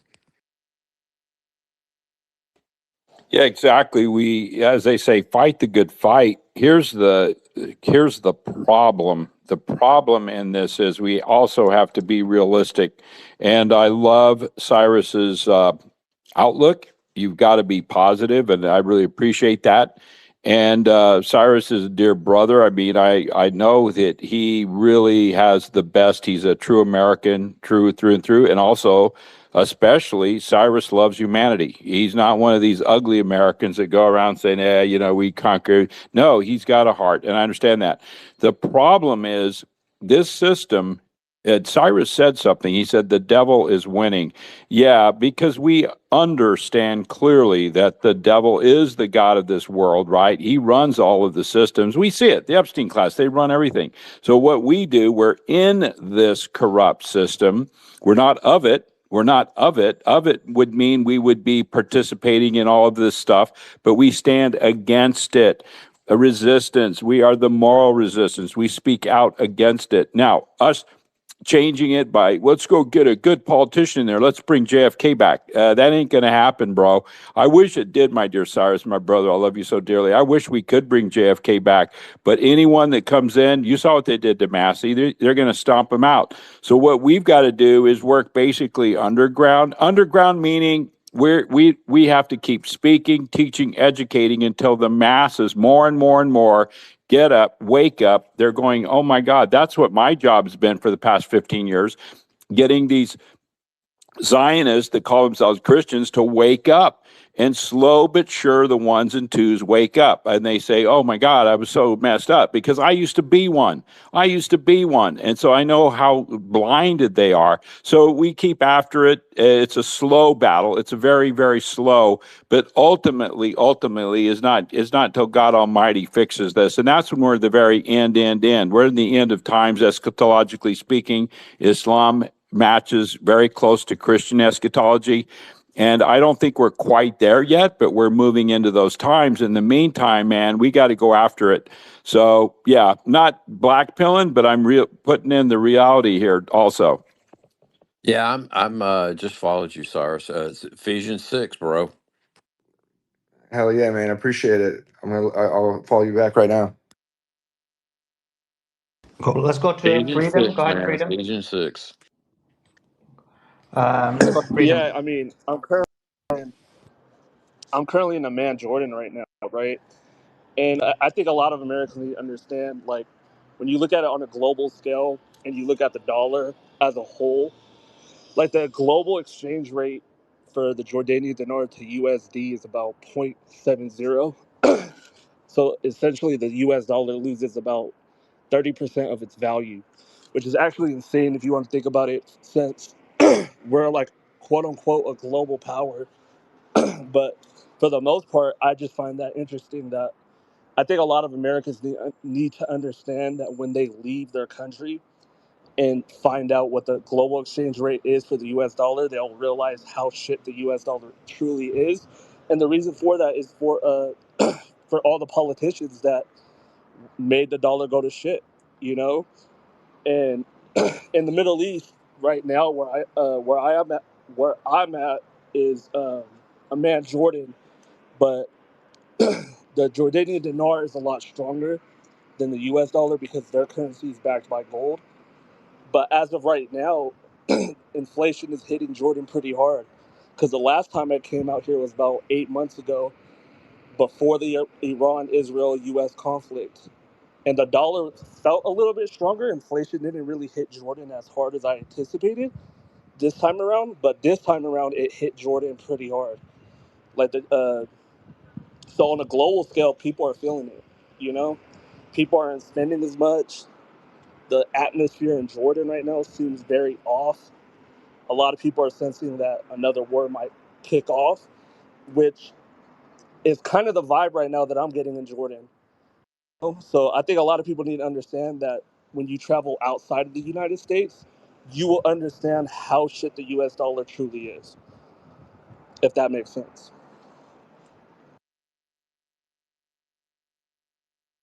What's the feelings in Jordan? Because Jordan's been helping out the Zionists in this attack. Jordan right now is a little off, you know. When I got out, so I landed in Queen Alia Airport, which is like the main airport for Jordan. Um, so I flew Royal Jordanian, and a lot of people are telling me, they didn't like the fact, or they didn't like the idea that, Jordan kind of opened up its airspace and things like that. A lot of Jordanians didn't like the idea of it, and I would say the vibes right now are very eerie. You know, the first time I came out here, it felt a lot better, and then the second time I came out here, it almost feels like I'm being watched. I don't know how to explain it. A lot of people are just on edge because I asked a lot of people, do you guys think it doesn't happen? Of course, I don't speak Arabic, so I got to use Google Translate, and a lot of people tell me they do feel like something else is going to kick off. Um, so a lot of people are on edge in Jordan, which is kind of the vibes that I'm getting out here. And a lot of people tell me, because when I landed in Queen Alia Airport, there was a huge military presence there. They had a huge, they tightened up the security a lot. They thoroughly checked your bags. They checked my bags like 4, 5, 6 times when I went into the airport and when I checked in, and when I was checking out to enter Jordan. Um, yeah, they checked me thoroughly, and as soon as they saw my passport, they're like, "Oh, you're an American. What are you doing here?" oh, like they're kind of low key interrogating me, wondering why I was here. But I explained to them that I was here visiting my wife and my family, and then I had to show them pictures so they don't try to take me to the side and throw me in the interrogation room. But other than that, it was fine, you know. But I'll say the vibes right now are a little off. A lot of people are on edge because they don't want another war to kick off because the inflation here is already high, and the cost of living. A lot of people need to understand, like half of the population in Jordan is unemployed. Like this country is like borderline third world country, you know. So the economy here is not the greatest. Yeah, I get that, but I guess the main question I'm asking you is, obviously, it's now confirmed that there's a huge movement of activity into Jordan. A large number of cargo ships have gone into Jordan, and so I mean, how do the people in Jordan see this? Do they feel like the ruler in Jordan has betrayed, or do you think they're not really bothered? There's a lot of mixed opinions. I'll just tell you this, all right. So I had a neighbor. He said something. My neighbor spoke to my father because I live like on an apartment building, and he told me that his son made a post about King Abdullah, and his son he ended up missing. Right, so that's like a weird thing about Jordan is if you speak out about against King Abdullah, you will end up missing. So I don't want to go too deep into it. Yeah, just leave it. You don't Because wanna. my father told me, Yeah. yeah, it's just, So, you know what I mean. So no, totally understand. Let's change the topic. The let's go to Andy. Andy, it seems like what's your thoughts on the fact that Trump went to China and took all of these billionaires, trillionaires, oligarchs to China? Do you think this is for American interests, or what do you think is I going mean, on? it's certainly there's nothing that can come out of that that serves the American people, but I think it's PR for the MAGA base because you have all the MAGA influencers saying Trump brings pure 47 firepower with him. This is America first deal making, and then you have everyone hyping up Elon, taking pictures like, yeah, it is cool that Elon has fans in China. Like we can't deny that Elon has a fan base around the world. I mean, he does have 200 something million followers on this platform, but that doesn't translate into a deal being done that benefits the American people. I think there's going to be some type of deals like between businessmen in China and America or something. So then they can say, "Oh, look, we made some type of deal," and then Trump can try to spin that as a win. But there's not going to be some grand deal where China makes Iran submit to the U.S. or anything, which I think is what Trump wanted in his delusion. And obviously China's going to come out publicly and they're going to have these statements coming out where it's like, yeah, Iran can't charge tolls because China wants to look like they're kind of on the US's side, but that's just, I think, a move by China to feed Trump's ego because China's not going to come out and say, yes, Iran has the right to charge tolls, because I think China knows at the end of this that's going to be the settlement, but they're just, again, feeding Trump's ego to make him think that he's winning when he really is not. That's what this really feels like to me. And it's just going to be some business deals, but it's not like the U.S. is going to get reindustrialized. It's not like we're going to get millions of factory jobs back. It's not like we're going to pay down the national debt. It's not like we're going to save the petrodollar or whatever. But it's like I don't see what big thing that can come out of this that benefits the American people. I think Elon might want to get his self-driving technology available in China. I don't know if Trump is going to let the Chinese cars into the American market because they're so much cheaper. But I think this just has a lot to do with maybe some small moves on tariffs and NVIDIA chips and things like that. But overall, this is just okay. Some billionaires are going to make money, but how does that help me? How does that help Andrew? How does that help Andrew's daughter have a brighter future? How does that help me have a brighter future? How does that help Gen Z? The average age of buying a home for the first time is 40. How is that going to help someone like me be able to afford a home in the future? Like, it's just absolute. I just don't see anything that benefits the American people out of this. It just feels you make a good point. I mean, what I will say is Wait, this: I think like wait. Before you go, if you can do me a favor, because I don't want to drop you, so I want you to contribute, but just make sure you don't say something yeah, for sure. that I'm just wanted to participate in wait, the conversation. Ray, do you want to let me finish and I'll tell you what I'm asking for, and then you can speak. So make sure you don't say anything that is violent. Make sure you don't say Yeah. anything that could get the space banned. Make sure you don't say anything that is crazy. Because if you just do any of those things, I'll have to drop you. But other than that, go ahead. Yeah, for sure. Yeah, no problem, man. Suleiman, how you doing, man? Hope you had a good day. No, in regards to your point, I think in the end, this is the question a lot of people like, at least like when I talk about like China and American relations, the question is, I think China is going to recoup like a tremendous amount of debt the United States owes to China. I mean, do you think they're just going to eventually like start selling like huge swaths of territory or having to like buy American ports out? Like, how do you, I mean, Suleiman, I mean, I'm not really versed like economically on things. My brother is. I mean, he's like a CPA, CFA. This guy's like economic wizard.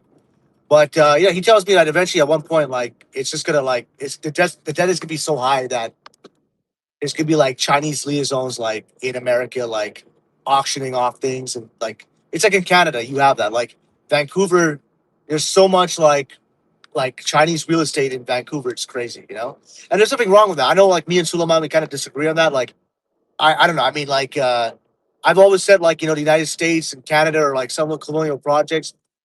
China should have as much right to develop and engage in progress in the United States and Canada as much as like the Europeans did way back in the day. Like Canada was literally founded by like the Hudson's Bay Company. It was like like a European settler colonial company that was literally just like raping the land off of like animal pelts and lumber and valuables and whatever else. So why shouldn't China be able to do that? Plus, not only that, the United States and Canada are former British colonies, abandoned British colonies actually. So they make them; these places are basically like no man's land. I mean, I'm not trying to insult Americans, but I mean, like, if you have to look at it that way, it kind of is like that.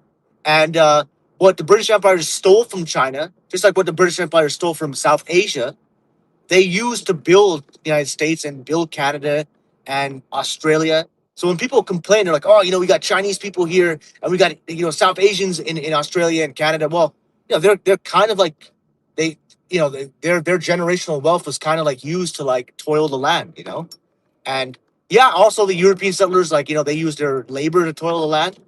But I don't think it was in good faith, obviously. I mean, it was like a lot of genocides happened towards the natives. What I'm trying to say is that I think the leaders know this, and this has just been how it is. They kind of know it, and I think one day China is probably going to like you see this in movies, like in Blade Runner. Like in Blade Runner, you literally have like Los Angeles with like Chinese Mandarin only like commercials, giant corporate buildings with like Hindi and Mandarin on it. Cantonese, I'm not sure which is the most dominating language in China. It's not Chinese. I think it's one of those two. Cantonese, Mandarin. I'm just saying, like, so what? And I like China. Like China, I would rather China take over the world than the United States, because the United States is evil, especially with like 9/11 and all their wars and supporting genocide. I haven't seen China do that, so I don't know how you feel about that take, my pro-Chinese take. I do like China. Cyrus, he attacked you, bro. He attacked your position and your country, Cyrus. Which part of it specifically? All of it. He literally said that they should allow China to essentially invest in Canada, that America is a colonial power, it doesn't have no right to be there, American things. No, I never said this. I'll say this last point. The United States used its navy to force countries like Japan and China to trade.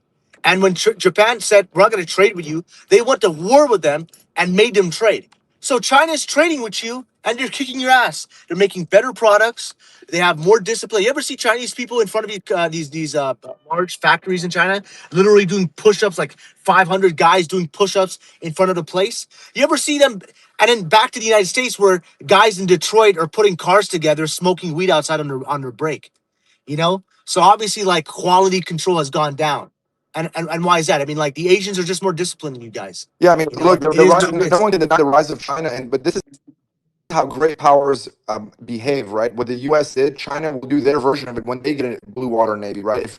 If they achieve their regional hegemonic goals, which is to be in control of Asia, right? And you can make the case that rising power, this is not, is it a good thing or a bad thing? It's just human nature. When you concentrate power and you have a group of people that are intelligent and they're motivated and they have enough resources and real estate, so they have a buffer between other threats, they go and as a means of protection, self-protection in a savage world, right? Because then you see powers, through history, how they behave when other countries are weak. They go and expand, they go stretch their legs to create as big a buffer and have as much influence. So you'll see the Chinese play a similar playbook, but just the Chinese version, right? So, I don't think people should take it a bit personally how these great powers react. We just should hold them to judgment and accountability when they break laws that they set, right? So when we have the United Nations that the whole world agrees, hey, these are laws that decent human beings and decent countries should follow, and we're breaking those day in day out and being the global hypocrite. That's what I have issue with the United States.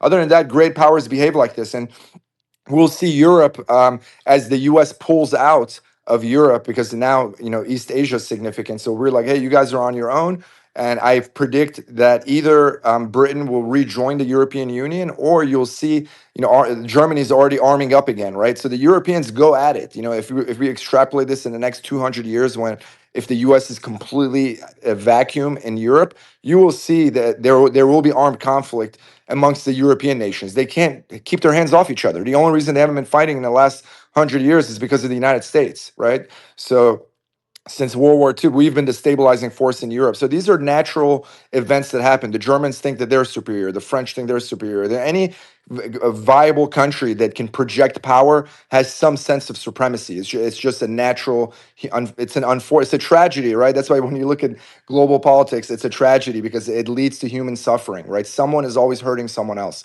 And unfortunately, these are the realities we deal with. No, I mean you make a good point, but I will say this: like I do have to give like China credit because China isn't that powerful now. Like, and it's like in a place right now where it's trying to take Taiwan, but China could just say like F Palestine, go along with Israel, and like it's China. I mean, what I'm trying to say is that China's on the right side of history, and usually players do stuff like that because they're powerful and they can do it. But it's even more telling when they do it when they're not powerful. It's kind of like someone like, I don't know, someone gets fired from a job, they're no longer working there, and they still go out of their way and they report like, I don't know, environmental like dumping and like environmental abuse when there's nothing for them to gain from it. And that's what makes China like. And in the end, it's like, bro, you make friends from that. And this is why I love China. This is why a lot of like the Middle East likes China.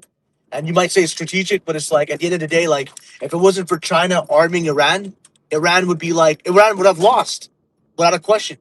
All that advanced radar, all those like missiles, those anti-ship missiles. Bro, I'm telling you, China deserves to inherit the world. As crazy as that sounds. And honestly, as a South Asian person, I wish India was like that. I wish India, Pakistan, and Barry, Bangladesh. do you agree with him? China needs to inherit the world. I mean, it's not going to happen. I mean, you'll never have a true global hegemon, right? Even the United States is a regional hegemon, right? So Well, look at China. Instead of sending aid, China wants to be a hegemon in their domain, right? And it will come at the expense of Japan, South Korea, and Australia, right? Those are the key, and to an extent, India. But India has enough, gravitational pull to. India's the real power, right? So they won't be pushed around easily. But you will see that I think in our lifetime we'll see Japan go nuclear and South Korea go nuclear as the U.S. Power fades. They're going to feel exposed, and even then, that will not guarantee that they will not fall into Chinese orbit. It's just that they won't completely be, crippled and capitulate, right? But they can still, they may still have to abide by Chinese rules in Asia, right? So that those are Chinese ambitions. They're not very shy about it. They don't outwardly speak about it, but their military development and where they're investing their money in their subsurface forces and their submarine forces and hypersonic weapons that will allow them to implement area denial and anti-access area denial strategies that will prevent U.S. warships and carrier groups from coming into the South China Sea, coming through the Pacific route to to impose on China. So we're already seeing them prepare for that, right? But China's no angel, right? And not only from their human rights abuses internally, but also, how they, the Africans aren't very happy with them. They haven't treated them super well. So, no great power you could be, raving about them, right? You look at No, Russia, for sure. And I'll add to all that. these all these great powers are savage and brutal, and even regionally, these are contentious questions here. Given we're in the middle of a war, and I'm certainly anti-war, and I think Iran has a lot of substance in their arguments. But Iran plays that game, right? Iran is a power, right? So regionally, they pick sides. They link up with people that support them, and then they play the game, right? And that game involves bloodshed. People kill each other, and until it gets to a point that the price is too high, and then one side gets an advantage, right? So the West can't stand a power like Iran that barely spends on military goods just because of their popularity amongst their contingent forces that are on board with them, right? And they're savvy. They've been able to project in the Middle East in a huge way, and that is what's really unbearable to the U.S. and Bro, Zionists. you said a lot of things. You said a lot of things, a lot of good things, and I want to address some of those points. I will just address this whole like China on human rights. First off, China never colonized countries and subjugating them to the kind of evil the collective West has, like such as like King Leopold on the African countries, the settler, the British settlers that did that colonized the American Western frontier with the Aboriginals, destroying them.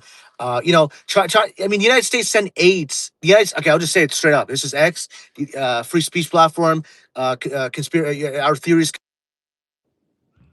I'm not sure what you're gonna say, but just to be I'm not saying clear, anything crazy. 1 second, just before you go, I'm just telling you, I'm streaming on YouTube as well. Obviously, it's free speech, but at the same time, you have a tendency to say something things that are illegal, could get us shut down and could get people arrested. So I'm just telling you, be careful what you say, because if you don't, you will be dropped. But continue. 100%. No, because I kind of like, if I said the United States created AIDS. They created AIDS at Fort Detrick, Maryland. They shipped it over in vaccines. Originally, it was like, it was the same monkeys they used to test hepatitis C was used to create AIDS. And then anyways, the point is these vaccines were sent up. I mean, the Libya affair. I mean, you literally had WHO people put on trial in Libya because they were giving babies AIDS. Just type it. There's a Wikipedia page about that. So the West has sent AIDS. Imagine the kind of human suffering AIDS has done to people.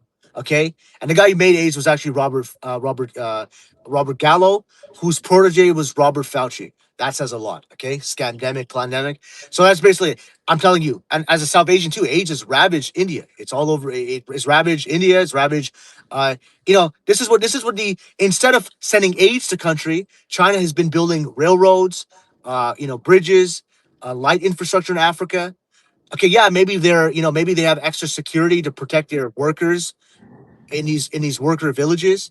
I mean, yeah, I mean, like things get rowdy in Africa. I get it, but they haven't ravaged the world with AIDS, and I've never heard of China with a supremacist slant. China just wants to get the world on the same level as itself, open up markets, the Western. The collective West is controlled by the Zionists to some degree. There are competing people there: Masons, royal family, the Zionists, the CIA. I'm not like some lunatic racist like Lucas Cage, where I'm gonna say like it's all Jews or something, But I'm saying like there is like a Zionist dimension to the Western collective West, and there is supremacy at its core, just like there's supremacy with the royal family. Why hasn't the royal family returned diamonds back to South Asia or even to the Africans or South Africans? Okay, so there is a supremacy in regards to China. I've never seen such amazing point. Okay, I've never seen a supremacy. This concept of supremacy where the Chinese are. I mean, they're also like communists. Well, they started off communist. The Chinese are hyper racist. Just look at the videos of them in Africa. The Africans are super pissed with them, dude. The Chinese are mega racist. Know that, Yeah, right? but a lot of people are. But listen, a lot of cultures are racist. Okay, so what? All right, so just we need to get I'm not over saying it. it's not so what. I mean, I'm not for racism. I think No, like of course, but it's on them to choose whether you don't be racist. I'm not racist. Suleiman's not racist, right? But the Chinese are racist. Trust me. I assure you, they're very racist as a collective. And also, So, hey, I love your point you're making, Ray, but you really have to understand, I lived in Asia for almost 7 years. I've been to Beijing, China. I lived in Vietnam for years. You don't have any idea of what China has done and is doing to Southeast Asia, sir. Please, I understand you have some good So points, enlighten me. What are you but gonna? no, You gonna be but talking about the Uyghurs? The Uyghurs? I mean, no, that's no, CIA I'm talking propaganda. about I want how to talk the about Vietnam. Chinese, Andrew, the please Chinese, educate him on Vietnam. so the Chinese, don't interrupt. The Chinese army, they have they control and run Myanmar. I'll put you in touch with Kane Nuns. He's a journalist. He's been living in Asia for 23 years now. He's a reporter, freelance with the New London, with the London Herald, New York Times, and he has all of the receipts. But Yeah, listen, but that's infighting. I mean, like no, the and you don't know Vietnamese. what I they mean, do to their own people. Sele, her well, name is that's it. You don't XIE, think a Europeans said young, horrible things to and each let other? me just say this. Her name is XIE, XIELIE, Sele. I call her Shelley. She spoke out against, her mother was force aborted, okay? Force aborted. They came in, grabbed her mother. They found out they had three children, and they came in, took her mother, force aborted her. Sele was on Skype with me, and I said, don't speak openly about your religious views because you're being listened to. She disappeared. Please don't get me started on what a marvelous country they are. So just want you to know, any country, like Cyrus said, when they go deep blue water, they're working on it. Oh, you don't think they're going to stress? I know what the U.S. Navy is up against with the South China Sea. Trust me, they're not this beautiful, high, lofty country with great morals, sir. They're not. Absolutely not. But And you don't think the Americans have that with their Monroe Doctrine, where oh, the Americans literally control absolutely, my like that brother. Western Hemisphere? Come on. Oh, I could write books on Monroe Doctrine. Have you read Teddy Roosevelt's corollary? Have you read T-Rex, Teddy Roosevelt, the corollary to the Monroe Doctrine, the Great White Fleet? I'm a United States retired naval officer, sir. Oh, I know exactly how that works. I know exactly how we took the USS Maine in Havana Harbor from the Randolph Hearst, and the San Francisco Chronicles. I know exactly how that operates.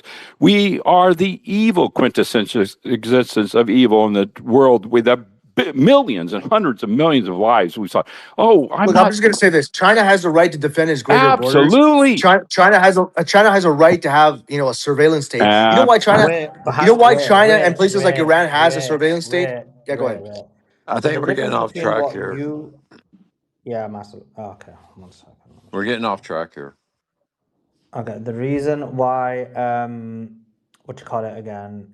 What was I gonna say before this guy was interrupted? Ray. The reason, Ray, that the difference between you and Andrew is what Andrew's saying is he's calling out the United States of America, and he's calling out China. You are saying China is benevolent, and you're saying you want China to rule the world and all these type of things, and so.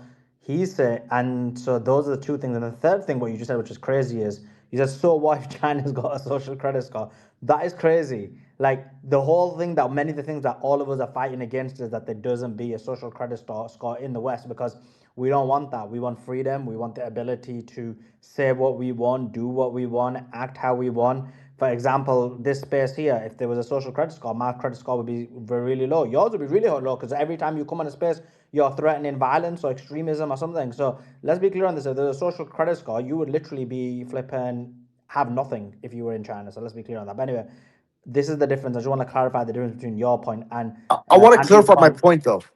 I didn't mean social credit score. I get that. I said the reason. I Go ahead, but you did say it. What's happened? You're muted. Yeah, I think it's muted. And to add to that, Suleiman, you have the right to surveillance state. It's so funny. He gets up here and says all this stuff, but he was in China. They would be, if he was criticizing China the way he's, hyping them up, he'd be hanging upside down from a meat hook. They do not play around with any dissent. So for him to be like, oh yeah, they deserve to have a surveillance state, that means we should have a surveillance state, right? That's literally tantamount to, hey, by the way, if they're doing it so good, we should do it. So that this is the antithesis of the human spirit or individual liberties. That's one thing the West does correctly, at least for their own constituents, till now that it's being eroded. Although, we've treated others very poorly and unjustly. At least they've given us some rights, right? And we need to fight for those rights so we can have these spaces, so we can come here and talk, so we can take these conversations to our communities. And that's the job here, right? To get all the info, sift through it, choose what's correct, choose what matches up with your values and convictions, and then go out and share it with conviction, because that's the only way people will believe you, is that if you believe it yourself. So, it's all about accurate information and truth, and you decide which route you want to go. You have, at least in the free world, you have the right to charter some of your own path. We're trying to stop government infringement on every aspect of our life. So when we have messaging here like this, like, hey, they have the right to do it. Every country has a right and not the right to do stuff. It's whether their constituents allow them to do it and how they feel after it. The last I checked, the Chinese people aren't that happy. The last I checked, the North Korean people were miserable, right?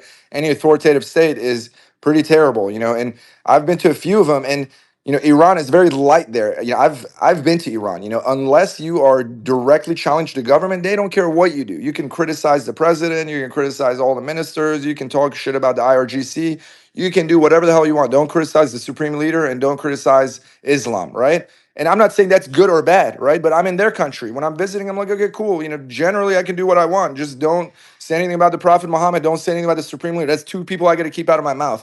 I think I can do that while I'm visiting their country, right? So when we have other countries that are truly brutalizing their populations and that America doesn't say a word, in fact, we're putting in real terrorists like Al-Jilani, like Salafi terrorists that want to just kill everybody and go back to the Stone Ages, right? They're not even real Muslims in any shape, way, or form. And we support these fools and these demons and put them in power. And meanwhile, let's go to war with Iran. They're massacring people. In 2 days, they killed 50,000 people. And they leveled 80% of Gaza. They killed up to 100,000 people, between 80 and 100,000 people, which is a massive number. It took them 2.5 years. How is Iran going to kill 50,000 people in 2 days? Like, people are just going to sit there, row up, and not move while they're being shot at? They're going to go run. They're going to go hide behind whatever. Against human nature. You're not going to go face, getting hosed down by bullets, right? And it's a terrible thing that governments have to resort to that. But tying it back to this war, America doesn't have the moral ground when we put in people like Al-Jilani, when we give free bombs for a genocide. We gave Israel normally $4 billion a year. We gave them $18 billion the previous 2025. What do you think they purchased with that? 2,000-pound bombs, not even 500-pound bombs that cause less damage. Massive ordnance to drop on apartment blocks and level the place to dust. America did that. We have no moral ground. We have no high ground. And we have to apologize to the world one day. That day will come. The way Germany did it, Israel first, they have to come apologize in a big way and make a huge thing about it, and then America, because we're equally complicit, and it is a stain on our history. Okay, I just want to clarify the surveillance state comment. I Just basically one meant second. Just before no you do, problem. let me just read the statement from Trump. Okay, Trump's statement on China. Okay, this is what you have to say. When President Xi very elegantly, referred to the United States of America as perhaps being a declining nation, he was referring to the tremendous damage we suffered. When did Xi say that? Did he say that during this visit or previously? This would be hilarious. When President Xi very elegantly referred to the United States as perhaps being a declining nation, he was referring to the tremendous damage that was suffered during the 4 years of sleepy Joe Biden and the Biden administration. On that score, he was 100%. Our country has suffered immeasurably with open borders, high taxes, transgender for everybody, men and women's sports, DEI, horrible trade deals, rampant crime, and much more.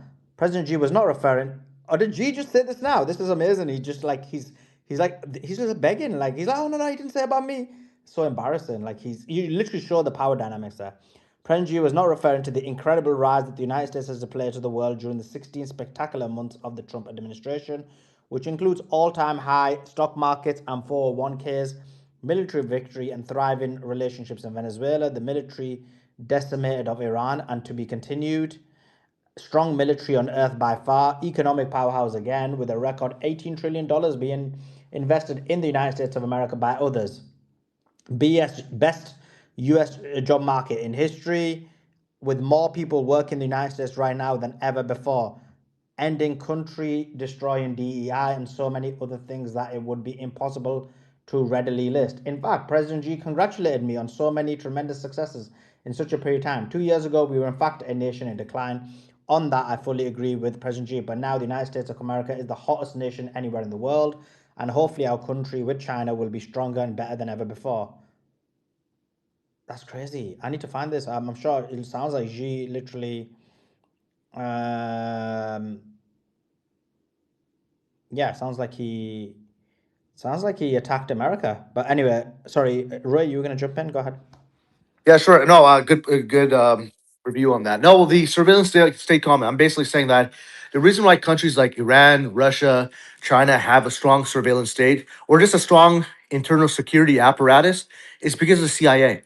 Had they not, the CIA would overthrow the place. It'd be like South America. Okay, it'd be it'd be like a situation where Maduro's own guys are turning on him. And the social credit score, obviously, if you're I mean, the system is geared to protecting China and Chinese culture and Chinese, what do you call it, ambitions and culture and foreign policy. Obviously, if you're a Chinese person with a low credit score, it's not because you're coming out on X and spurging out or something. Maybe it is. I don't know. Maybe you're just a shitty person. But if you're a shitty person towards your fellow Chinese people, that's one thing. But, like, you know, people who are getting targeted and their bank accounts taken out in the West, these are people who are complaining about the genocide in Gaza. So it's obviously different. Dude, if you And jaywalk, it goes against your credit score. You can't they even manage how you walk. You know how terrible that is? I like jaywalking. If there's no people around, and I'll take a ticket. I would rather take $100 ticket than be told, hey, I can't jaywalk. You know how crazy that is to tell people how to walk around? I mean, bro, I get what you're saying. I mean, there's obviously It's nuance the to what I'm saying as antithesis well. of freedom, bro. Can we go by Individual hand, freedom, please?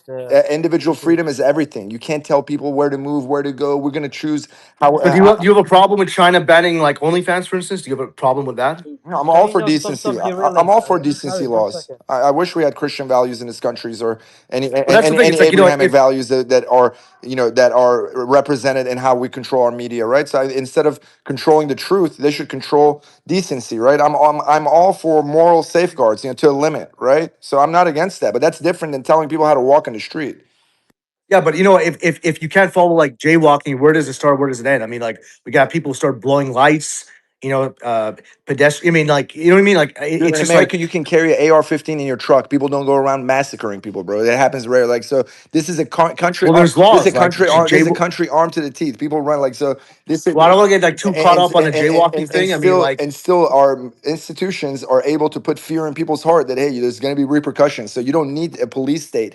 We've given ultimate freedom to the people. Like but I just told you why they have the police state. It's because of CIA. Like that's they not weren't true at like all. That's not true. We it welcomed is. That's the reason. Nixon That's the same welcomed reason. Nixon welcomed China to the Western world. We helped accelerate their rise, right? So there was Bro, you just saw there was like no what threat from the what CIA in China. They have to keep their. Look at Tiananmen Square. They did it to control their own people. It's not unique.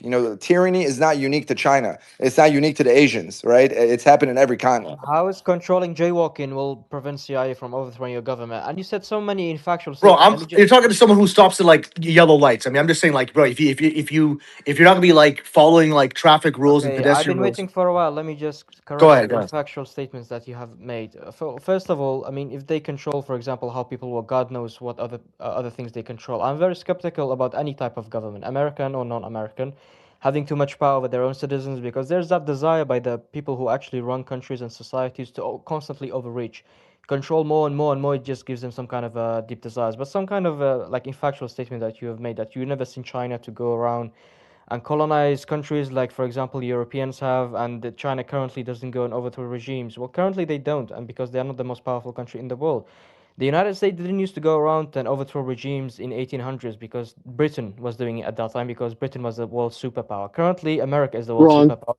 superpower. Please don't interrupt.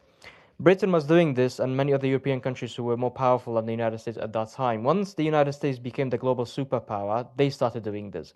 So don't give too much credit to China when they are not the most powerful country in the world. If China tried to do regime changes in the Middle East, America will prevent it. That's why they are not doing it at the moment. Let's see, once they become the world superpower, and if they behave better than the United States and Britain and other previous superpowers, then we can give them credit. But let me just give you some historical information about Chinese colonizations in other countries. Do you know about Chinese colonization of Korea of Mongolia, of Tibet, of Uyghurs, and many other places in Vietnam. They used to basically, prior to Genghis Khan, and it's the reason why the Mongols were so pissed at the Chinese, because prior to that, they used to basically constantly manipulate these Mongol tribes, put them against each other, massacre them. The grandfather of Genghis Khan himself, or his actual name Temujin, was literally, let's say, they put a plot against him, and they basically nailed him to death. That's how brutal the Chinese were towards the Mongols, towards all of the non-Han people within China. They have done systematically in the past demographic changes, assimilation, and many other things. China currently, the demographic of China does not reflect its actual border. So they are an expansionist country. The only reason is they have stopped where they have stopped is because they're limited by other global powers.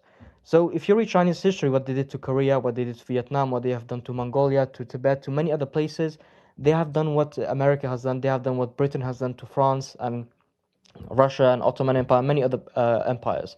Like Cyrus said before, this is a part of human nature, and I think humanity should grow past that, be more empathetic instead of being greedy and trying to expand as much as possible. I'm not sure if it's ever going to be possible, but currently, what they are doing to the Philippines, what they are doing in the South China Sea.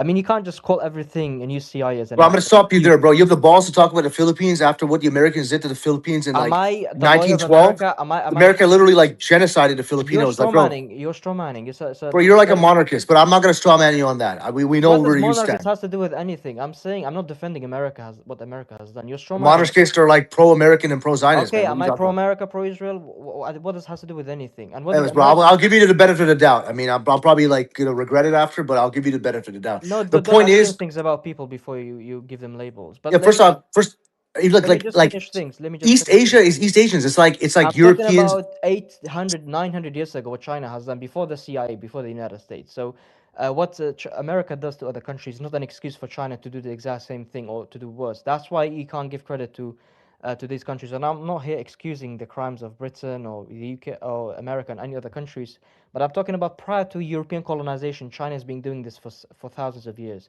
So China is not an innocent country either.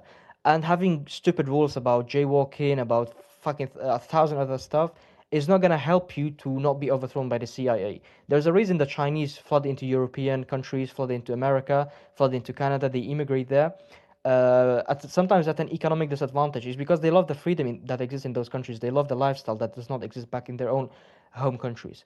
So you need to a bit more do a bit more sophisticated analysis rather than just looking at America doing certain bad things and then immediately jump to the other side and hop into Kim Jong Un or China or some other countries that are against the United States. This is a very low-level analysis of what's actually going on. This is not a football team. You don't have to support two different oppressive regimes. You know, you can be neutral. You can criticize of both sides and be open-minded.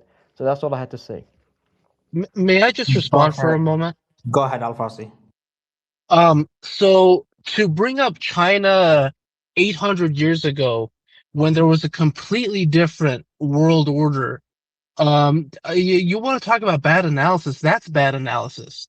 He brought up It's like European colonization for like centuries ago, so I did the same thing. European colonization was 70 years ago. Decolonization happened in the 50s and 60s. And what stopped China from doing this was other European countries and America getting more powerful. That's why they have stopped. It's not because they have grown and become more empathetic and stopped colonizing. They're doing colonization in Tibet now. I mean, it's because arguably China was one of the lands that was balkanized and colonized either through control of government or straight up the capture of Port Arthur in Hong Kong and Macau, the Boxer Rebellion. I mean, China is a country that's been manipulated by the Europeans for 200 years. I mean, the century of humiliation. What about before that? Prior to that, they were colonizing all over the place, and they were not controlled by Europeans, and they were never balkanized. At that time, Hong Kong was taken. They weren't balkanized. That is the wrong term. I will concede that. Also, the Hong Kong people, they are not Han, the Chinese people. So I mean, this territory never belonged to them in the first place. They are a completely different ethnicity. I implore you. I implore that you show me a Cantonese state that wasn't a part of a greater central Chinese nation. Yeah, they were colonized by them. I mean, it doesn't justify it. So what? I mean, 2,000 years ago, Irish state. There was never a unified Irish state. The Britain and the English have always colonized them and split them into pieces. That does not justify colonization. So I don't understand your point. Just because they don't have a state doesn't justify you to take over their land. I mean, just read a bit of Chinese history, what they have done throughout the centuries to their neighbors. I mean, Here's the about thing. Koreans. Also, you With mentioned the relationship with with Iran, any Al Farsi. Al Farsi, you mentioned you know how they helped Iran so much, and certainly there's a lot of military cooperation. Recently, they purchased a spy satellite from them, so there's huge amounts of cooperation. But also, mind you, that You're just China Cyrus, you're purchases. just rubber banding just slightly. I Sorry, I didn't mention anything about Iran. no, no, But I did. earlier you did. You were saying that without China, Iran would have been destroyed, right? No, that wasn't me. That wasn't me. Um, Oh, my bad. I'm so sorry. I did want to say though, aside from the fact that here's the thing, any perennial empire, any perennial people will have a history of empire, will have a history of conquest. But the fact of the matter is, the world 800 years ago was different. Even the world I'm talking 300 about years now. What ago. about now? What What about about now? now? This Well, guy right claimed now, here's the thing. you maybe didn't listen to his The point. Chinese, if you will let me speak for a moment, as far as Chinese power projection is concerned, they are a developing force in Africa. They invest in Africa, whereas the European powers, even to this day, through neocolonialism in West Africa, that the French, Exactly, bro. You summed it up. Exactly. the French today still continue their colonial practices under the guise of neocolonialism. It is extractionary. Their central banks are still tied to the French central bank. And they don't see any benefit from it. If anything, these nations are further destabilized to prevent a strong central government from coming in and kicking the French out. That's why in the early decades of decolonization in Africa, the strong man leaders with popular support were removed and murdered by and large, and in place were uh, leaders placed that were ineffectual. They were warlords. Same thing that happened in Syria just 2 years ago has been happening in Africa for the past 50 years. But China It's goes by actually the been same happening. playbook, though. You know, that's what great powers do. China's doing a lot of interference in the Philippines. They're trying to really get down and dirty with Vietnam and give them a lot of difficult times in the South China Sea. Chinese loans in Africa. They You're talking play about dirty, China. dude. I mean, the Chinese are very shrewd. They play the same playbook. Do they They're play? just smoother about it. And the only difference between May China I and no, ask? but let me make this point. The But, only difference between China and let's say the British Empire or the United States Empire, as I call us an empire too, the only difference is this: that we gaslight. We make it seem like we're out for we're so liberal. We're gonna bring you democracy. We're gonna make you. We know best, right? So that's what stings the way we do it, right? So at least the Chinese are very straight up about it. The Russians are very bold faced about it. They just do the thing, right? What really makes it, it's a very Anglo worldview. It's actually the British invented this, that, you know, they're so benevolent and the democracy is so good that, hey, we're going to bring it to you at any cost. And but really, when their intention is to expand their empire, right? So that's the only thing that I can't really wrestle with as, you know, living in a Western powerhouse. You know, I just wish we were more honest about our ambitions and be more balanced in our approach, you know, because you can't expect great powers to be anything but ruthless. Unfortunately, that's the nature of it, right? And I'm not, and it's my nothing to be proud of, right? It's just what it is, right? It's just how great powers behave. We can date it back to 2,000 years ago, right? And as the weapons become more powerful, and as the population goes up, and as the world becomes more complex, the outcomes and the implications are more dire and more pronounced, right? That's the only difference. Okay, So we can do more damage with less people, right? Smaller amount of people can do more damage to more people. That's the only thing that's changed. So we see it understood. and we can Right. televise it. So my response to that is, first of all, China operates by the precedent set thus far, and they operate within a fraction of the precedent set by the current American Empire, the previous British Empire, arguably the current British Empire as well. They operate by the precedent that we set. For example, you mentioned South China Sea. Well, everyone's freaking out right now because China's building artificial islands on the reefs in the South China Sea. But what nobody fails to mention is that the first artificial island built in the South China Sea was a Japanese island. And it was the Americans who shot down Chinese. The Japanese, that's inaccurate. The Japanese didn't build an island. That was their island, and they just went and made a presence on. That is completely inaccurate. They have their own The president. I Chinese don't know why didn't this use guy keeps dredgers. he keeps ignoring history because he says it was a long time ago. The reason why it was a long time ago is because that was the last time they were a superpower. If you want to do a good analysis, last time China was a superpower, compare their actions and the actions of the British. They're not that much different, to be honest. The Britain could have been more cruel because they were more sophisticated technologically. But last time China was a superpower, they did much horrible stuff, and now they're reaching back to their superpower status. They are getting more and more aggressive.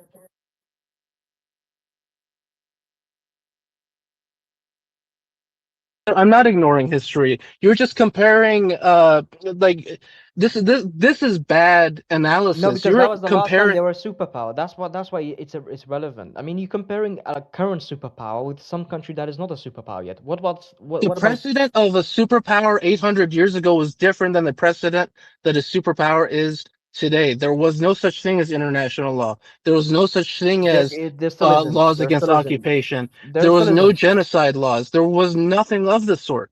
That doesn't matter. These laws, nobody abides by them. So what's the point of these laws? Like, it's irrelevant. There was some kind of an agreement before about certain practices that was probably held back, but nobody ever abides by these laws. So this is not relevant in any And way. also, you made a falsehood. Japan is not dredging any new islands. They have physical islands that are on the edges of the South China Sea, and they try to impose on it. And I will. and it's contested. The only country that's building dredging islands in mass is China. So, I mean, for you to draw that I parallel will is find. ridiculous. Like, I will find this. I will find this. This was not an island. This was a reef that they went on to develop as an island, which is arguably what China's doing in the South you China just look at Sea. satellite images.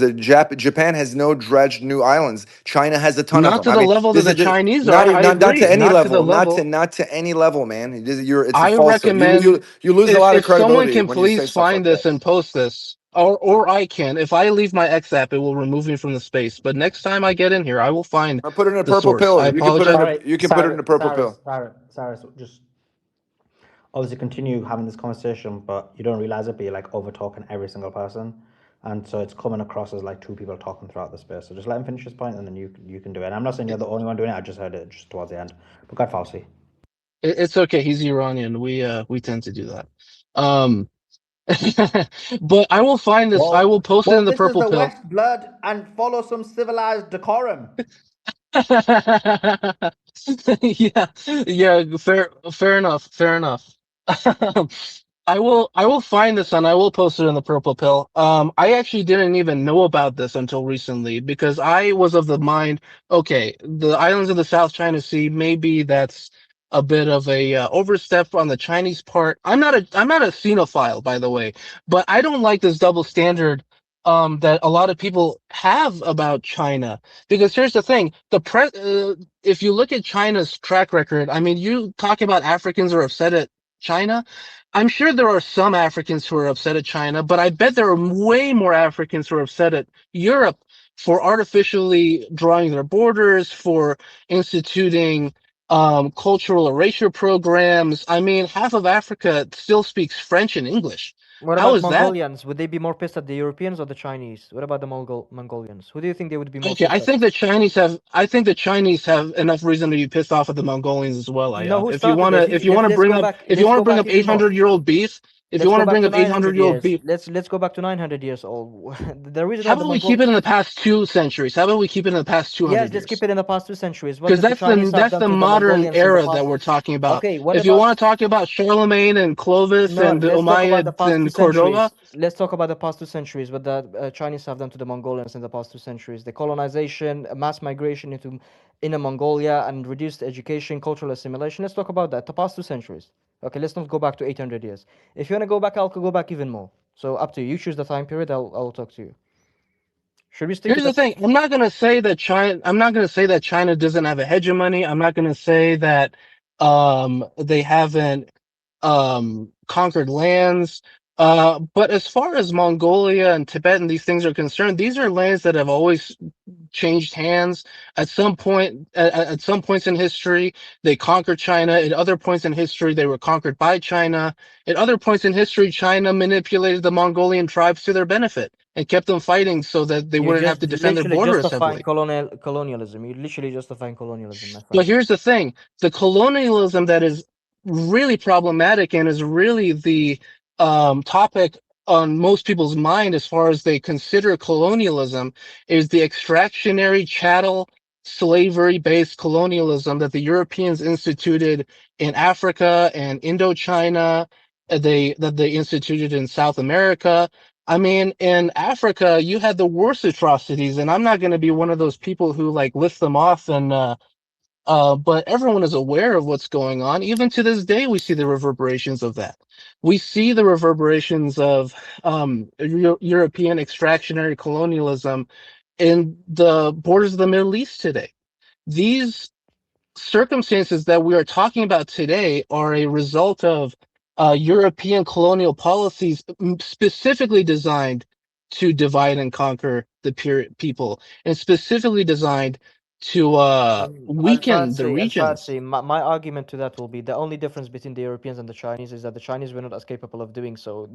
It's true that the Europeans manipulated Africans, Middle Easterners to fight against each other, divide and conquer, but they did the exact same thing whenever they were capable of. They divided the Koreans, the Baekje, the Goguryeo, the Shillay, and then they did the same thing to the Mongolian tribes, Qian tribes, and many other tribes. They constantly manipulated them against each other to divide and conquer. The only reason they were not as bad as the Europeans, the scale was less, is because they were not as capable of building large ships, going all the way, The sail all the way to Africa, and then establish colonies over there. The Europeans experienced industrial revolution, which made them significantly technologically superior at a very short period of time. That's why their level of colonialism was much more successful and brutal. That's the only difference. Nothing special about you the have to Chinese look at culture and intention European culture. in And China. hey, Alfarsi, let me, China, if I can add just one sentence to what Ayad said. So sure. what it boils down to is, if you're wanting and wishing for the demise of the Western, or order, if you're in a country where the West, you're part of the West, right? The alternative is you'll be part of the East, and China's the only power that's rising that could do what the U.S. did, right? So, Hmm. pick your poison. Either you're going to be part of a so we're trying to avoid, at least our internally, our domestic politics, our domestic lives, to be similar to China's. Because we recognize our empire is acting savagely. Like, how can you be proud of what the U.S. has done since World War II, or even before then? You can't, if, as a moral human being, you can't stand for that, right? But at the same time, I agree. And you here's the can thing. recognize that this is what powers do. Look at what Japan did in the rape of Nanking. Why don't you say a word about what the Japanese did to the Chinese? Absolutely Yeah, that brutal. was terrible. The Asians do it to the Asians, the Europeans do it to the Europeans, Europeans to the Asians, Europeans do it to the Africans. It's all a function of power, right? The Africans do it to the Africans. Look at the Rwanda genocide, right? It's just Yeah, you. people are terrible. I Yeah, understand. people I people understand. just act crazy. It's mob People mentality, commit. man. It's the duality of men. Understood. It's not that people are terrible. The same people that can commit savagery or can also jump in a frozen lake and rescue a baby, right? It's the duality of man. It's where the devil and God dwells, right? The battle heart, the battleground is the heart of man, right? So we were trying to be geared north. We're trying to be geared towards the light and not towards darkness, right? So ultimately, it's just we're fighting and battling against our own nature, and all these superpowers, they're all savage and they're all ruthless. It's just to what degree. And as the constituents and as observers, as humans, we need, if you have a voice, you need to be critical of it. If your government is doing bad stuff, you need to be very critical of it and very vocal of it if you can. And there's been cases in totalitarian regimes where people spoke up and created revolutions, and their whole families got slaughtered. So a lot of these democracies are paved in the blood of folks who stood up against tyranny, right? So the best we could hope for, at least in your, You know, in your Cyrus, at the time of European colonization, China committed massive massacres against the Dzungar people in Qing dynasty during 1755 and late 1700s. They estimated like 70 to 80% of the entire Dzungar population was completely wiped out. So this is the same time of the Europeans. This is not some 8 centuries, 9 centuries ago. This is the true history of China. And they've been doing this for thousands of years. Europeans only started to do it to non-Europeans in the last few centuries. China has been I doing this. don't understand why you think I'm trying to whitewash China. I mean, again, like I said, I'm not a xenophile. I don't want a Chinese unipolar hegemony over the But world. I don't The think that guy would that be we were arguing beneficial. against was doing this. Ray Cole was doing this. My argument That's why I here jumped is, in. I was even in a not speaker. brother, I'm sorry. My argument here is that you are obfuscating the discussion by bringing up these pre-modern circumstances when the topic is colonization. And here's the thing. I understand China did divide and conquer in Mongolia. They did divide and conquer in Vietnam. They did divide and conquer in Korea. But what is the intention? The Chinese Empire at the time, their primary objective was to secure their borders. So what they did is they created chaos in the countries around them, so there wouldn't be another Mongolian empire. There wouldn't be a Korean upstart state that would But threaten they did this Manchuria prior or to what them have you. threatening them. They did it prior to Mongolia and Koreans ever threatening China. So this is not, it's a non-argument that you just made. That's Bro, not true. I These heard you people guys have out. I'm gonna say this, bro. I heard you guys out. In contemporary times, the litmus test is this: China has made it clear it stands against Zionism. It has shown that in the United Nations in the way it votes. It has done that in supporting the axis of resistance. Yeah, you can thumbs me down. I see all the people thumbs me down, all Zionists, monarchists sort of sorts. China has gone out of its way to help the global South, gone out of its way to help Cuba in contemporary times. And all these things you're saying, like China did this to its neighbors. Well, Europeans as a collective have done a lot of bad things to itself. I haven't seen China ever enslave Africa. I've never seen China send They enslaved biological Koreans. weapons. They enslaved Koreans. So Hey, also, Yeah, we have an authority on this subject. We have actually a Chinese citizen here, Jing Gu, and he spoke very articulately. Actually, if Suleiman would be so kind to let some, so we could hear it from the source. Let's hear it from how a Chinese person sees all this, because he spoke very articulate. He spoke beautifully yesterday. If you would, Suleiman, could you bring him on next, please?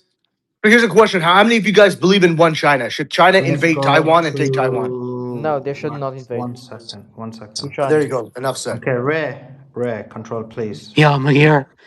I don't want to have to manage you, bro. Yeah, I'm here. Jing, Can you guys hear me? yeah, we can. Go ahead. Give us Okay. thoughts. Sorry, Answer first, thank you for the very kind note. And first of all, I'm not a Chinese citizen. I'm a Chinese who is an American citizen. So I'm a Chinese American. And Yes, Cyrus, don't be racist. yeah, I'm sorry. Continue, though. but if I'm going to say who actually is right in the debate, because I've been listening, 100% my vote goes to Cyrus, and I go to Ayat. Here's the thing. As a Chinese, of course, I love the place I come from, but China is not an angel, first of all, okay? Second, someone just said recently does China restrict people's freedom? So let me give you one example. It's me, okay? I've been quite critical of President Xi for a while. Because of that, since 4 years ago, I could not go back to China to visit my parents. My parents are both in their 80s. My 80-year-old mom passed a message to me 4 years ago, but because I bought my ticket and everything, was planning to go to China. So they passed the message very subtly. Son, don't come back. No, please cancel your trip. Because I criticized Xi. I did not even organize anything against Xi or call for his policy. Although I agree, what China achieved is nothing short of miracle. There are many things for us to study, but we should not romanticize what China is. The second point, talking about divide and conquer. So let me give people some history lesson. When Kissinger and Nixon went to China, they visited Mao Zedong. At that time, was the Vietnam War was going on. So they found out the communist China, the number one request, as they are meeting right now in Shanghai, okay, with the United States, is this. The US, if you want to end the Vietnam War, pull out of Vietnam, make damn sure Vietnam is a divided nation. Divide and conquer is always what the Chinese Empire has been known for. Okay? To Vietnam, to Korea, back to thousands of years. In 8th century, China attacked north, divided the Turkish Empire in north of China, become east and west Turkish the empire, two empires. They start to fight each other. They weaken each other. That's how China become secure. Then going back 500 years ago, China attacked the north, and again, that's the Han Empire. So it became the Northern Empire, Southern Empire, split into two. Then, according to some legend, Attila the Hun came from the Northern Han Empire, who was fleeing west. Now, let's go back to the 100-year humiliation. It's actually quite an irony. That actually teaches us a lot what has gone wrong. Cyrus is so correct. He said this. Great powers do nasty things. That's how they become great power. Keep in mind, 70% of what China controls today, its territory, historically, China does not control. 70%. Because it's not China. Because East Turkestan, Tibet, historically was never China. I mean, you're 70%. breaking out, but you said a lot of stuff, bro. I mean, if China really wanted to conquer Japan after what the Japanese did to China, it could have done that. Instead, it didn't. No, it China could is not. very benevolent. No, it could You know, not. it No, wants. it could not. Do you read Chinese? Do you know Chinese history? It did not. Let me tell you what. Bro, don't call me Okay? names. Yeah. I'm not But going to give you names. I'm going to give you the number. I'm going to give you the number so you understand why. So 1937, China and Japan went into war again. China defeated Japan with the help of the United States. Okay, so why China could never conquer Japan? Let's say 1945. Okay, so let me give you a number. Let me give you the number. What's that? Okay. Sorry, that was, I think Cyrus just got muted. I muted him Okay, again. so At least we know, so Cyrus. At so least we know. so let me At give least you we the know number. Was my the mic on? I'm space so isn't the sorry, Yeah, only. guys. I was calling my grandpa. sure. Yeah, I was saying at least the space isn't the only time we hear Yeah, Cyrus scream. But go sure. ahead. Let me give you the number so Ray, you understand why China could not have conquered Japan at that time. Yes, China's size was 30 times of Japan. But in 1949, China's steel output was a tiny fraction of Japan, and not to mention the United States. That's why China's involvement in Korea War surprised everybody. Because people were like, how could you go into war with the entire United Nations with only 1% of their steel output? That's literally just 1%. The reason Stalin gave China the weapon. Okay, so what China has done to industrialize itself is a miracle. It's just think about today. What if today Turkey, okay, Turkey all of a sudden became the world #2 economic power and retook the land 10 times of its size, revived the Turkish Empire. That's what China did. However, now let's look at 100-year humiliation. This is exactly the true story. What happened? So the last dynasty of China was the Qing dynasty. Now have this thing in mind, okay? In Chinese history, there are 14 times the population dropped 70%, meaning 70% died in war or famine or riot, everything. 14 times. So there's one thing saying the Chinese is just a nice guy. No. When there's an opportunity to kill each other, steal each other's land, Chinese is no angel. That's number one. Number two, what happened in the 100-year humiliation? So this is what happened. So the last empire ruling China was the Manchurian Empire. On the Manchurian Empire, you have China proper, you have East Turkestan, you have Tibet, you have Mongolia. Okay, these are actually Manchurian Empire's colony. So when the British invaded Manchurian Empire, the Chinese did not resist, number one. Number two, the Chinese at that time was actually suppressed under brutal colonial suppression by the Manchurians, because the Manchurians were afraid if the Chinese, if they got rich, they would rebel and overthrow them. So when the British came in, the Chinese troop was very poorly trained, equipped, and number one thing, they gave up.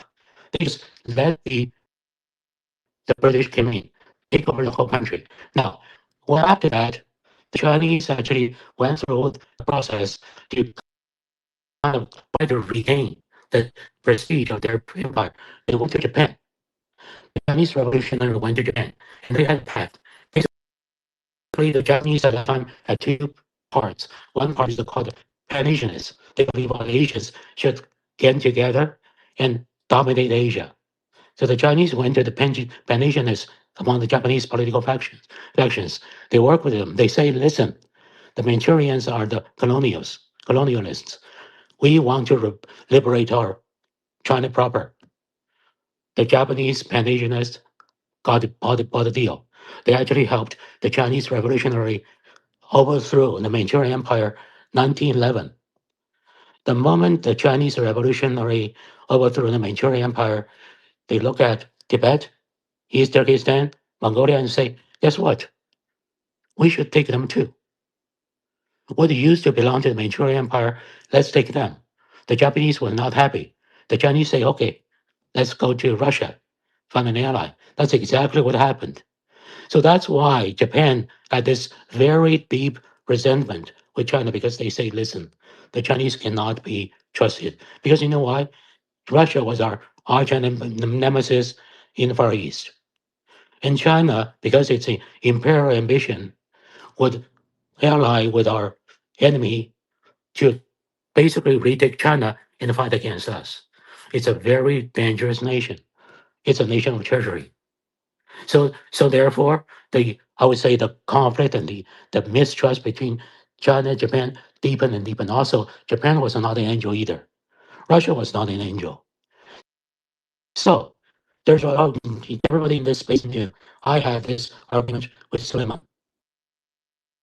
Suleiman was trying to say the Chinese are angels. When they have power, they're not to use it. No, they will. They will. The only thing you see, they're not using the power to be aggressive.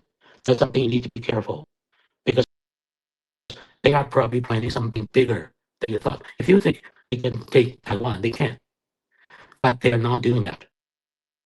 If you think today they can overpower Japan, maybe they can, but they're not doing that. They're preparing. Preparing for what? That comes down to my point. And here, I'm in agreement with Cyrus. I want the United States to be strong, because here's what I learned: a power without a counterpower balancing will corrupt itself, will drive itself crazy. So the United States being strong will make China a better country. China being strong will also make the United States a better country. That's what I believe. But we should always be very, very vigilant, very, very careful to think about a power is an angel. Power is never an angel. Power is a demon. When they have competition between different powers, that's when we can make wonderful things happen. And we can use this kind of dynamic to achieve something wonderful. I land here. Thanks for that. Let's go to Andy. Andy, jump in.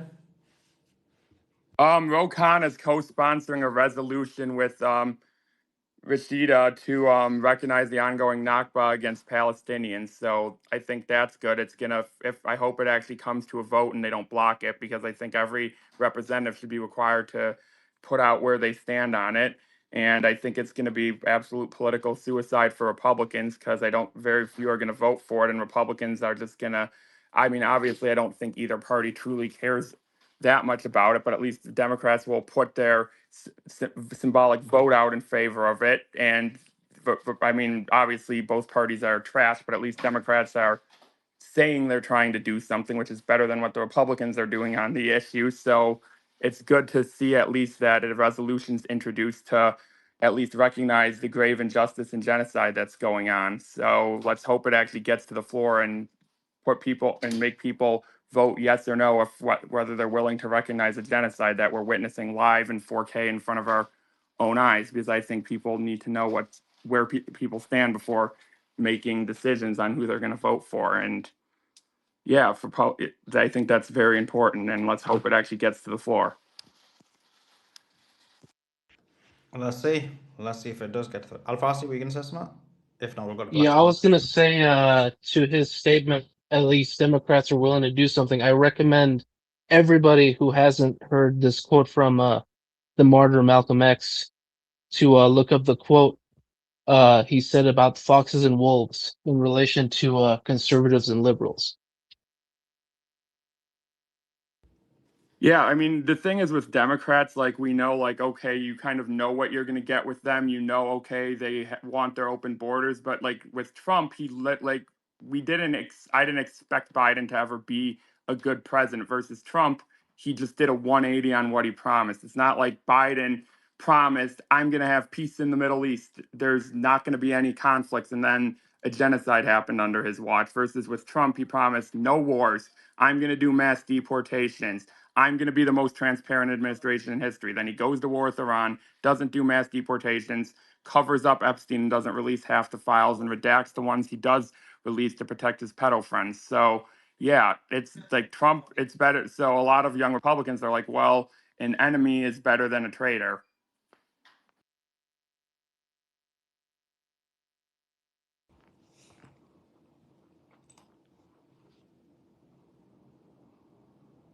Blackstone's jumping. Hello, can you hear me? Yeah. Thanks for the mic and sorry for my English. I speak better other languages, but anyways, I'd like to say regarding China, there is an axiom in humankind history, that the stronger a power is, or it feels it is, the more it wants to conquer. This abides to every state. I mean, China is a state capitalism. USA is a corporate capitalism, and there's no big difference. I mean, both want to have more and more and more.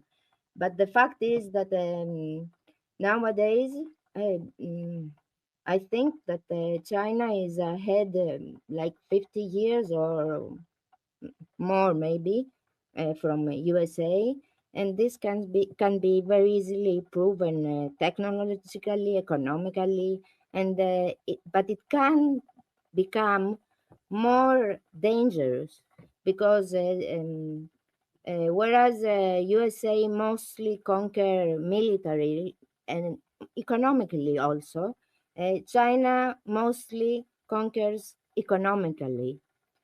And so, with the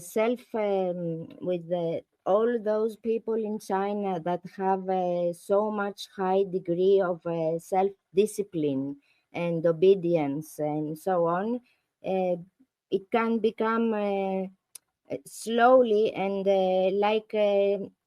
let's say invisible, more dangerous than USA, which is very obvious what it does. And did you know that despite the statements of China regarding the occupation in Palestine and in Gaza and West Bank, do you know that during the ongoing genocide in Gaza, they keep Chinese companies, they still act in support of the occupation and the settler colonial project. I mean, one of the examples, let's say, you can find it very easily if you search it.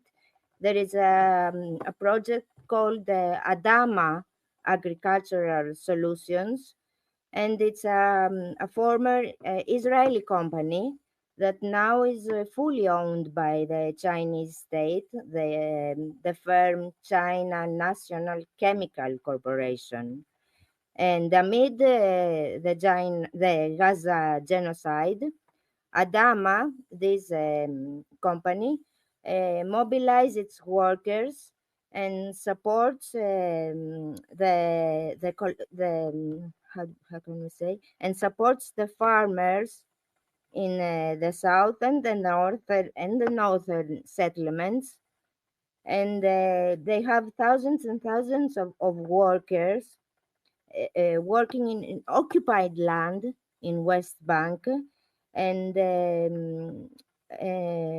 they have and sometimes I mean in January, let's say in January of 2024, Adama went even further and gave some kind of scholarship to with millions of shekels to support academic degrees for settlers, for settlements in the north of West Bank, and that goes back many years. the relations between China and the so-called Israel and the collaboration, despite their statements.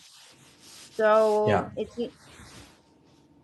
that's what I wanted to say. And there is also a joke, if you know, in China these days. Some people call Trump Xi, which I think maybe the Mr. from who speaks Chinese may help. I think Xi is some kind of guide, let's say, someone who is who does good things, who is a benefactor. So they make fun of Trump because of his policies in interior and exterior policies, because all of his policies, in fact, benefits China. So they call him Trump Chi, and like making fun of him. Yeah, Thanks. appreciate it.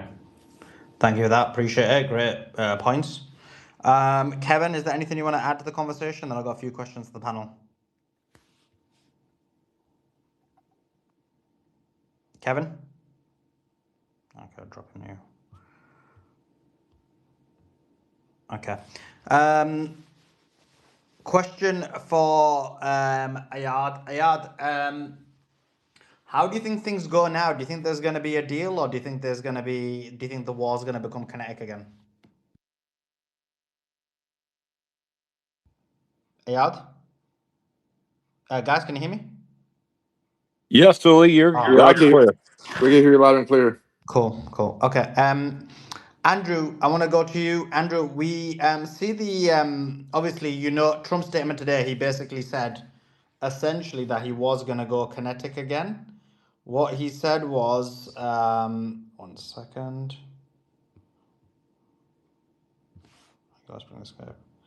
What he said was, he said, you know, in the statement, let me just pull it up so you guys can see. He said the following. Oops. Here we go. There we go. He said, the military decimation of Iran, brackets, to be continued. So quite clearly he plans to go to kinetic war again. Andrew, when you look at, you heard the interview with Lawrence Wilkinson, he said that they've only got possibly ability of going for 11 days. I mean, how do you see things going from here? In terms of how do you think they'll be able to manage the onslaught based on the current circumstances? Yeah, Suleiman, we have to build this on the foundation that we've laid actually a week before the 76 days. And you clearly laid out, and I was with you point by point, how we would be going to war. And we said within 48 hours, and literally within 24 hours, I got a lot of pushback on that. You did. Bam, we were in it. And we're seeing the same thing, the winds of war. Yeah, we're seeing the winds of war, and it will go back to kinetic. And Trump has to. He will. There's no way he can walk back out of this. After he gets back, and again, we're on that timeline, and we will go back into it. I think he's really going to fire it up. Of course, there will be no massive ground invasion. That's impossible from 1,015 ways I've laid, the military analysts laid out, and what you've made clear. So it will go back kinetic. The thing that really bothers me deeply is to what extent, when or if God forbid, he starts doing the unthinkable, which I believe are severe war crimes. And I'm not going to get into the legality of, what's a war crime? No. If he starts killing en masse innocent civilians, killing civilians, taking out desalination plants, I'll say power plants. Power plants drive everything, right? And he goes after that. That is, to me, will be unimaginable and evil. And any military officer, American military officer that would follow those orders, I hold them in shame. I will be out in person. Anything I can, I'll stand out in the street. I've had it with this and protest. But worse, and you've laid it out clearly, Suleiman, Iran is not going to sit back idly. They will retaliate and unleash all hell, which means the GCC will cease to exist to a great extent, meaning they literally are desert dwellers, man. They basically, their desalination, electrical grid, they were going to get hit hard. In Israel, which I'm excited to say, National Zionist Israel, they're going to get stomped. The Tel Aviv, boom, boom, Tel Aviv, that's going to be child's play for round 2, I believe. And again, this won't go on long because it can't, because we're seeing the ongoing economic, which all of our analysts have said it. We're now at a certain, we are in a global recession for sure, but now longer, it will be a global meltdown like we've never seen. And I'm saying a major global depression. And I'm not making it up. We have the analysis clearly. So to wrap it up, Suleiman, the saber rattling is there. I think when he gets back from his trip, he's going to ramp it up and he's going to say that, oh, China gave me the green light. I have China's permission. He won't, of course, say it in those words, but I believe he's also putting words in China's mouth. I don't know 100% if China really is in agreement. I think China's going to tell Iran behind closed doors, hey, we're backing you too. In other words, China's letting it play out perfectly.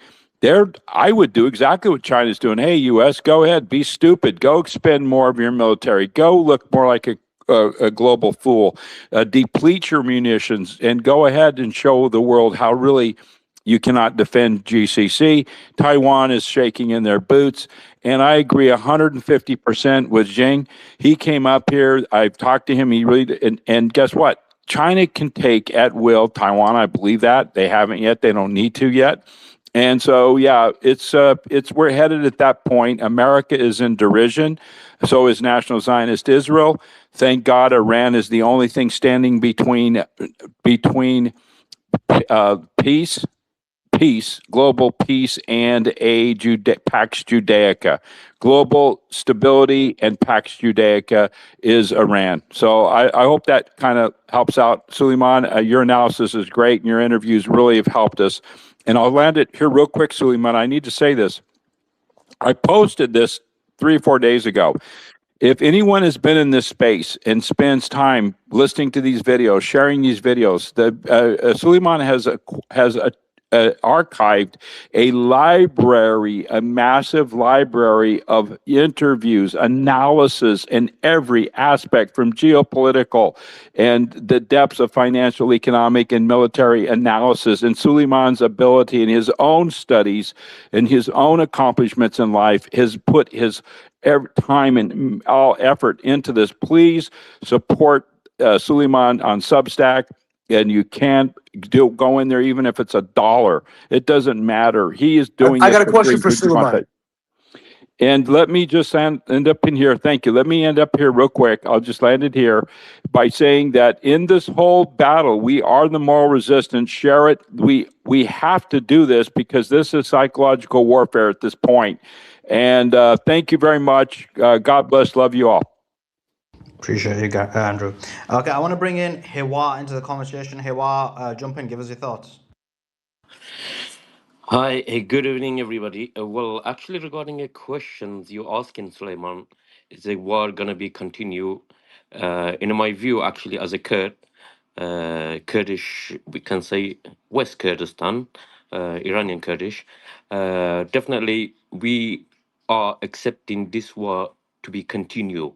I may be wrong, and some people against the war, but as we know, if this war is be left behind in this position and in this situation, Turkey will take a lot, is gonna be more stronger, and they will not be scared anymore from Israel, from America. Turkey will find the courage, and then they making a big problem in the future for the Middle East, which we know they inviting the 4 Arab Sunni countries to NATO next, I think is next month.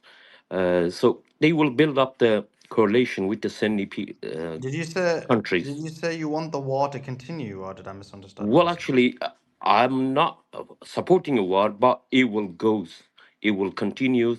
uh, with the movements in the Middle East, especially in the Kurdish area, as we've seen it, as our parties mentioned it, this war will be continue. Definitely, by June will start it. We accepting this. And by the way, if this war it was not happening, Middle East it will be like a biggest war in the world against each other. Iran against it, Arabistan, Saudi, Emirat. Well, this is the things we should know this. We should like accept it. This war, it will be continue, and the Middle East map definitely will be changed very soon. Thank you, Suleiman. Cool. Ray, were you gonna say something? Ray? Yeah, I was gonna say, Suleiman, have you decided to continue and do a PhD? Are you doing that, or No, I'm gonna once I've gone off the social media game, then I'll probably do it.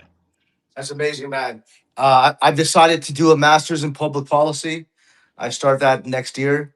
Just graduated, so wish me luck on that. And Cool. yeah, any tips on anybody who's any tips on It's Ray. It's not that type of space. We're a political space. Okay, let me go to Ayad. Ayad, jump in. Yeah, Give I was me your thoughts texted. about the. Go ahead. Sorry, I was texted. Somebody asked for my opinion. I was absent. Sorry. Yeah. I guess what I was asking was, where do you think this war is gonna go from now? To be honest, I think there is going to be a deal made. The United States and Iran, they both need a deal to be made. I don't think the regime is going to go anytime soon, because of how terrible the opposition is. It's not about. There's never been any period in history, especially in the Middle East, where there's been so much campaign, so much. I would say propaganda or non-propaganda, like so much anti-specific regime news and airstrikes and sanctions against a particular regime, and that regime has remained in power. So this is actually a phenomenon that the RGC, the Islamic Republic, is still there. And the only conclusion that I can get from this is that the opposition there is very incompetent. So it doesn't matter how much airstrikes are gonna be put on Iran, how many more damage they're gonna cause. There's nothing left to bomb, to be honest. They have to just kill civilians at this point. They have bombed every target that they could have, like the military targets, the infrastructure. They're just gonna have to kill civilians at this point, and that's not gonna overthrow the regime. All that's gonna happen is that will actually rally people behind the regime if they see like people getting killed by the United States and Israel. Yes, there are people in Iran that like to be bombed currently. I don't know what's the statistics on that, but they will also stop supporting this war once they realize there's going to be a massacre in their own country and their own livelihood is at risk. But obviously, a lot of people celebrated when the leadership was taken out, but now the leadership is gone. So who are they going to target? That's my take on it. So I think there's going to be a deal made. Both sides will claim victory. Trump will obviously claim a victory that he achieved something very great, and Iran, well, survival for them is victory, and the true victory will rely with Iran if the regime continues. Doesn't matter if they give some concessions, but yeah, that's my take on it. I think the war is going to be over very soon, maybe in a couple of weeks or a month. Thanks, Ayad. Al-Fasi? So I'm of the mindset that the war will continue, and I believe that China is banking on it, Russia is banking on it. I know the Iranians are banking on it because that's what the rhetoric is. But I did want to say, Ayad, as far as why has the regime not collapsed despite all these external pressures, this soft war campaign, the sanctions, the now hard war that's been imposed on Iran in the past year, I'm always miffed by people who talk about Iran and the regime, why isn't it fallen yet? Well, here's the thing. Why do people count out the fact that there is actual grassroots support for the Islamic Republic within Iran? I can corroborate that at least prior to the war, the first war, the 12-day war, at least 30% of the population supported the Islamic Republic in a hardline stance. After the 12-day war, in at least the immediate couple months, it may have increased to 50%. But right now, it is very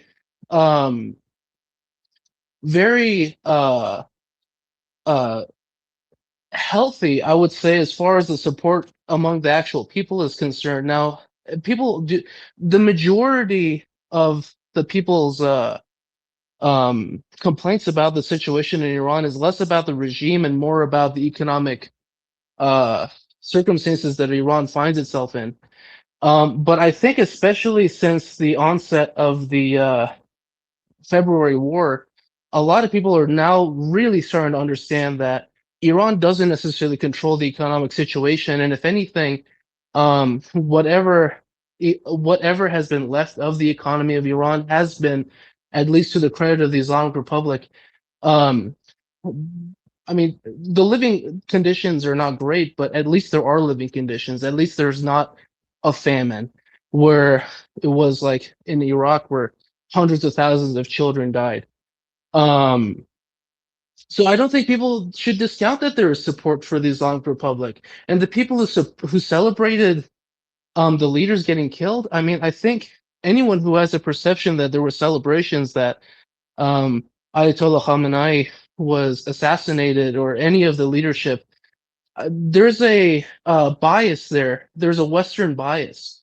Naturally, Iranian expatriates in the West will celebrate that because these are the groups of people who left Iran. Whereas in Iran itself, naturally the supporters of the Islamic Republic will be very upset, but even the people who are lukewarm or neutral or even middling on opposition, a lot of them, their hearts were changed seeing that, oh, the Ayatollah, they told me for months and months and months that he's in a bunker, that every time something happened, they tell me that he ran off to Russia. They told me that all these generals fled to Venezuela and Russia, and they took suitcases of cash with them. And they see that that's not true. And I think that only fortified the support for the Islamic Republic within Iran. But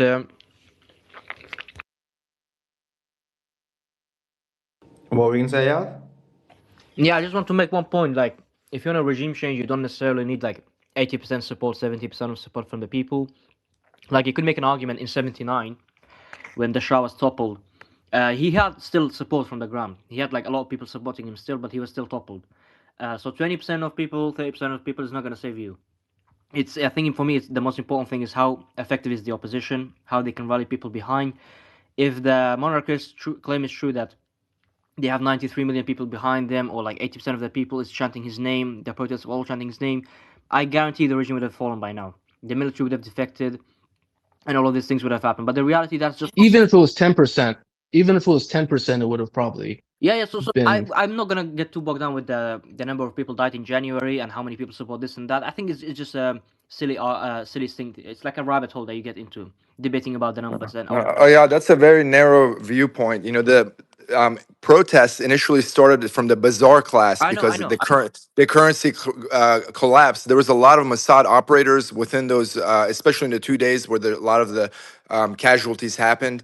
And you know, I spent from 2010 through 2018. Cyrus, we discussed all of this before. No, I know, but I'm trying to debate your point that you're completely wrong on this. You know, I was there up until the JCPOA. I was actually one of the few people that predicted the JCPOA was going to happen. I never predicted someone like Trump, a megalomaniac and a narcissist, come to power that would be beholden to Israel, right? The JCPOA worked. The Iranians were excited at that time where the economy was good. I would say the diehard regime supporters were about 20%, and most of the rest of the people were neutral to positive. They were bragging about the nuclear rights, the nuclear enrichment. They were proud of their missile programs, right? They were like, hey, we're safe. We're about to make a deal with America. They finally know that we're not terrorists. We don't hate them, right? The Iranians want to show that face because they fought against ISIS. They fought against Al-Qaeda, right? This is all record, you know, objective record. Iran has been trying to make a deal with the United States since 1999, from the Khatami era. And every time they got close, the American war hawks and the Zionist AIPAC, you know, leadership was able to destroy those hopes. You know, America naturally gravitates towards being a normal, having normalized ties with Iran, and it would benefit both countries, you know, tremendously. It would bring so much stability to the region. It makes all the sense, right? And this has been proven. You know, when ISIS was roaming through Iraq, Iran was the first country to go and give material support to the Kurds by way of weapons and advisors. That was a big reason why ISIS didn't take over Kurdistan. So you, as a Kurd, should be very grateful to, especially, you know, especially to the IRGC that showed up and fought them, right? And I'm not an IRGC supporter, don't get me twisted, but as a Kurd, I would be like, hey, these guys showed up and saved us from ISIS, right? So people throw the, and by the way, the IRGC wasn't labeled a terrorist organization until Trump came to power. That happened in 2018, right after the JCPOA was torn up. So all these are libelous, you know, events that have been kind of orchestrated for the American public to believe that, you know, there's this Iranian boogeyman. Oh my God! While we're parading al-Jawlani, a real terrorist that killed plenty of Kurds, that killed plenty of Christians, that enslaved plenty of women and put them through sex slave markets. Right? We train those people. We put them in power as an American government, and we're telling Iran, who you can go to any church in Iran and go tell me they're being subjugated. Go to any synagogue. There's not one security guard at any Iranian synagogue.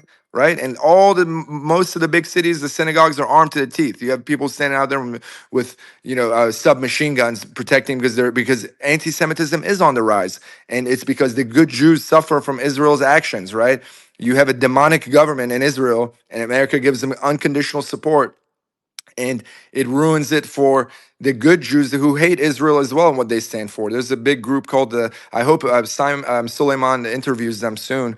I don't know if you have before. They're called the Voice of Rabbis. They're actually even more anti-Zionist, arguably, than I am. You know, because I'm anti-neo-Zionism, because I was born after the creation of Israel. Obviously, I detest everything that went down and how nasty it was, how they got the land, but the reality is Israel exists. You know, as a realist, I'm like, Israel exists just like many other, you know, just like Czechoslovakia happened, you know, so we got to deal with international norms and order, unfortunate as it is. So I want Israel to give the Palestinians the human rights and the territorial rights that was agreed upon by the 1967 UN Charter and resolution, which makes all the sense. And the Palestinians have never hurt anybody. They're actually the most harmless people ever, right? Before all this stuff got started, and then they ended up in armed resistance. And I don't condone anything Hamas has done, anything like that, right? But the conditions were set. This started with a genocide and a massacre that the Ashkenazi Jews did by way of a Zionist vision that is not even in line with Judaism, right? So Cyrus, you're the playing very the playing ultra Orthodox you're playing in Jews the are. middle of the fence again. What did you say you don't condone anything that happened on October 7th? Can you explain what happened on October 7th? Yes, going before that. So let me give you my general strategy, right? So, and I this don't is need a strategy. no, but I You say a have to put it in lot. perspective. One second, because I know that you kind of play like that's just. I know you're trying to hit the fence, but can you explain what you don't condone about October 7th? Yeah, I'll break it all down. But let me Yeah. start from the beginning. Let me give you my general strategy, right? I just want you to be specific on this. I'll be very specific. I'm gonna go Yeah, right but I to don't the want you to go on detail. for ages. I want you to answer this question. We won't. Just give me 3 minutes on this. I need 3 minutes. 3 minutes, bro. It's a lot. It's a loaded subject, man. Are you kidding me? It deserves 3 hours. 3 minutes is a short time. Give me 2 minutes. Give me 2 minutes. Okay, so let me talk a lot and not even get. I won't. You can Okay, time. as soon as if you start talking and not get to the point, I'm just gonna cut you off. Perfect. So, because the issue with Israel is that Palestine and territorially, Palestine and the West Bank are greater Israel, right? So Israel is killing its own people. That's what's extra messed up. It's an apartheid state, right? It's not like southern Lebanon where there's actual territory, right, that is defined. So the Israelis are killing their own people. Actually, they're more Semitic than most of all the leadership, and they're, you know, in the same level. So so it boils down to this: there's no military solution. So the PLO from the get. No, I'm trying to get. I'm against any type of, unless it's resistance against military targets only, right? And even that has a limit, because Israel acts so overwhelmingly without any consideration to proportionality. They'll kill 1,000. They'll kill 1,000 civilians to kill if like one Israeli gets killed, right? Okay, cool. So I'm So for October 7th, yes. I mean, if Hamas would have attacked only military targets and wouldn't have shot Then up did it not? the rave, you know, They didn't shoot it. They and didn't taken shoot out the roof. hostages, they They took didn't. civilian hostages. I don't think that's a good strategy, and I think you don't meet terrorism with terrorism, right? Because that So terrorizes civilians. So one so second. Okay. Let me just deal with it. So, this is why I want you to be specific, because now we're finally getting to the point, and that was only 10 seconds. You could have got to that rather than tell me the other story that was irrelevant. So, first of all, they're not target non-military targets. All of the targets were military targets. You should watch my 5.5 hour analysis on this on Fresh and Fit, and if you wanted something a bit more smaller, my devastation of Rabbi Shmuley. So in terms of October the 7th, they were all military targets. In terms of the Nova Festival, which is what you're referring to, that was a festival that was never meant to be there. It was meant to be there for one day. They had an extension for 3 days. And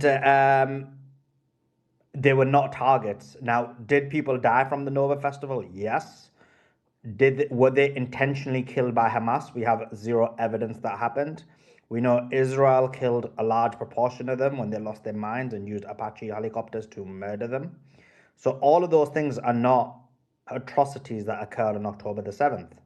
Now, Hamas did take hostages. Their aim was to take hostages. Their aim was to take military hostages. Obviously, the chaos of the situation where Israel was murdering everyone, they did end up taking some civilian hostages. This is true. But even those civilian hostages, they immediately said that they wanted to release them within 2 days, but Israel did not want them. To the extent where, of them hostages, there was 2 elderly women who were really old and really ill, and the resistance realized that, wait a sec, these people they need some medication, and we don't have those specific medications in Gaza. And so they put out information to the Israelis and said, come and take these hostages. Like, you don't need to give it. We don't want anything in return. Just take them because they're really ill. Israel didn't want to take those hostages. They denied it. They wanted them to die.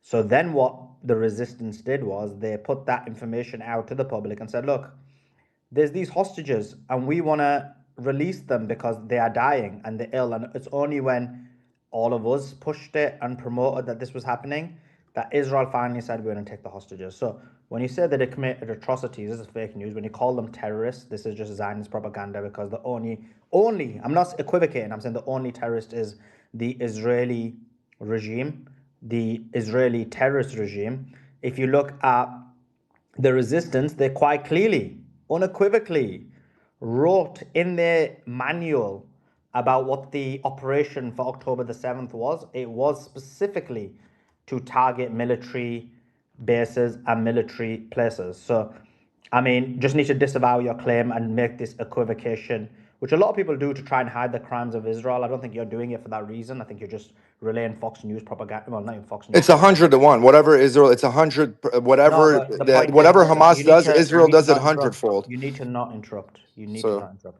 So the problem with what you're doing is, I don't think you're doing it intentionally, because I've heard you on spaces, and I don't. If I hadn't, I would have thought you're a Zionist fraud. But what has happened is, because you're so used to the kind of propaganda that has been relayed by people like Dave Smith and various others who are quite big in this field, you're pushing certain ideas that are just false. And so when you equivocate, Israel and the actions they did with the resistance, it's just completely not even the same. It's not even the same category. It can't even be like 100, you did 100 to 1, you did 4 to 1. All of this is false.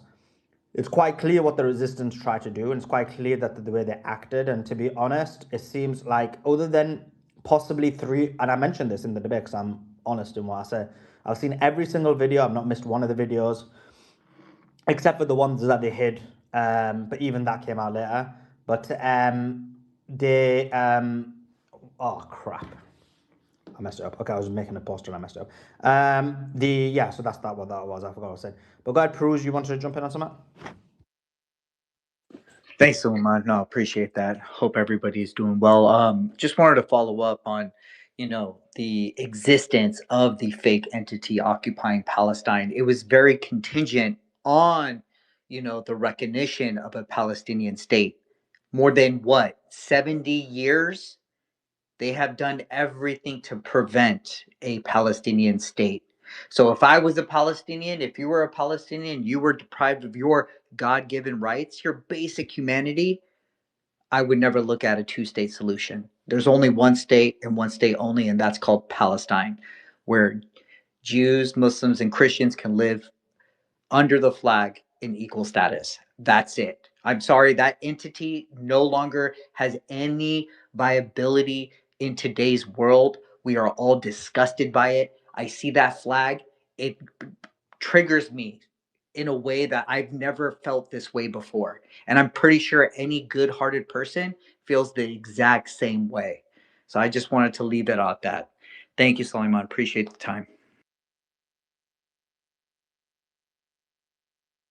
The issue is their nuclear power. Obviously that's the ideal scenario. They've lived in harmony Jump before they in can. straight after Cyrus. Go to Joe. I'm just away from the phone for 30 seconds.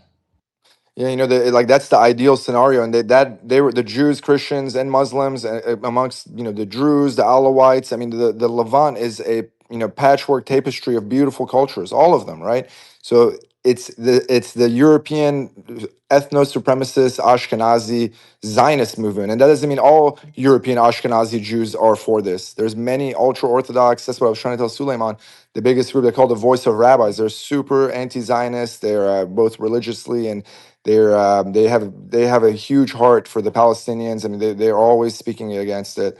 What Israel is doing. I was hoping Suleiman would interview one of them at some point. But in any event, I don't want to digress. So that this thing, what Israel is doing is standing counter to humanity. I mean, they are acting like demons, and they are demons. And they've brainwashed their own population, and essentially 90% of their population is completely on board with this program.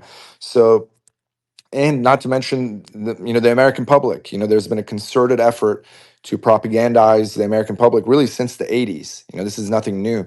But my counter argument to what Suleiman said, I mean, I think because of how powerful America is in this, and if the Palestinians from the get-go understood that their only hope is to somehow get the American public and the Western public sympathy like they have now, this would be difficult at that time, because we didn't have independent media, would be to almost do nothing in the military sense. I mean, we're going back to the PLO. There was plane hijackings, and then you had bus bombings in the 90s. People wearing suicide vests, running up and blowing up Israeli buses, right? And this is out of frustration, right? I mean, this is out of because they were being dehumanized. Everything you said, the previous gentleman that came on, he was saying is accurate. I mean, it breaks my heart. I mean, Israel started this with a genocide. I mean, let's not sugarcoat around it, or tippy toe around it. I mean, this is an evil that Israel started, and the Palestinian resistance groups, part of their toolbox is the civilian option. I stand against any attacks on any civilian groups. You can't deny what the bus bombings in the 90s. And what the PLO was doing across the board. I just think there's oh no. my God, Cyrus, can you stop with your lies and propaganda? We already debunked your lies and propaganda. No, I was talking about. I was talking about the demonstrate. 90s. 1 second. You're actually demonstrating, because I thought first it was because you're used to other people, but we've had this conversation on the space before. I debunked your lies about the resistance. It's not a lie. I'm just not against the military solution, Suleiman. I think No, the 1 second, Palestinians. stop talking. You just talk so much and talk a lot of bullshit. So the resistance never, this is just Zionist propaganda, and I do think you're a Zionist now. Because in reality, what you're saying is completely false. You brought this up last time when you're on the space, and I explained to you with evidence that those bus bombings had nothing at all to do with the resistance at all. They were claims later made by Israel, the country that you're basically being a spokesperson for right now, who made that claim, but there was zero evidence for that whatsoever. There was no evidence. Israel never provided any evidence for that. So in terms of the resistance being behind these bus bombings, that's false. I don't know what else you said while I was quickly doing my hair, because I thought you were going to say something quickly, and to go, Joe, I didn't realize you were going to try and counter back on the point that you said, and I would have stayed. But what you're saying is extremely false. There was none of those things that happened. The resistance doesn't target civilians. This is, again, Zionist propaganda. They And there's never been any evidence that they've actually directly, intentionally targeted civilians. Now, as I mentioned, on October the 7th, there were three or four incidences that I watched that looked like it possibly could be by individual resistance members who possibly could have targeted civilians. That being said, if it's true, those people should be tried. But this wasn't a mandate done by Hamas. And actually, when I say that, an important point to note on that is we don't know what happened before, as I mentioned to your Rabbi Shmuley. We don't know what happened after. We don't know what happened in the context of the situation where these military people trying to kill them and they were pushing back on them. We just don't know these things. But that being said, I'd still say those incidents need to be targeted. I mean, should be investigated. But this claim that you're making, which is completely false, that the resistance target, that is just completely false. Now let me bring Joel. But Hamas claimed them in 2000s. You know, Hamas claimed them. What? Hamas claimed the attacks. I put it in the purple pill. They claimed the attacks in the 2000s, the bus bombings. They claimed didn't claim them. 1 second. I'm gonna come. Look, this is annoying on their own media. I mean, tell me. That's what I'm reading. This is false. I'm gonna check. Well, look at those sources you posted. Just go. I mean, they claimed it. They came out on their own news, on Arabic news, said we did it. Hamas claims attacks. But we got to check the source, Okay, so what Cyrus, you've done is, that the I'll tell you Mossad what does you've that. done. You basically, let me tell you what this guy's done. So he's used Google search, and he's wrote, did Hamas, so while we were having this conversation, he wrote, did Hamas claim bus bombings? And then the Google says, yes, Hamas claimed responsibility for multiple bus bombing targets. But I remember that. I'm old enough to remember that. They came out on Arabic news. I'm gonna listen, I don't even know how old you are because you talk like a 5-year-old. If you interrupt me again, I'm gonna drop you. You've got this really bad habit. I think your parents never taught you manners because you just over talk all the time, and I find it annoying. You do it to every single person. I keep asking you in a nice way, and you keep doing it. Can you keep quiet and let me finish my point? So as I was saying before, I was rudely interrupted by this individual who has zero manners. Is what he did was, rather than find the primary source, because he probably doesn't even know what a primary source is, he typed in Google, because this is what his source was. He wrote, did Hamas claim bus bombing? And then Google said, and this is Google AI, it said, yes, Hamas claimed responsibility for multiple bus bombings targeting civilians and military personnel through the Israeli-Palestinian conflict.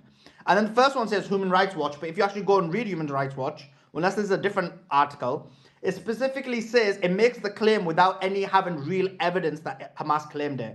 The second one is obviously his own Jerusalem Post, and the other one is Washington Post. All of these ones are false. Now, I will check all of these out again, because obviously you need to be aware of the latest Zionist propaganda to debunk it.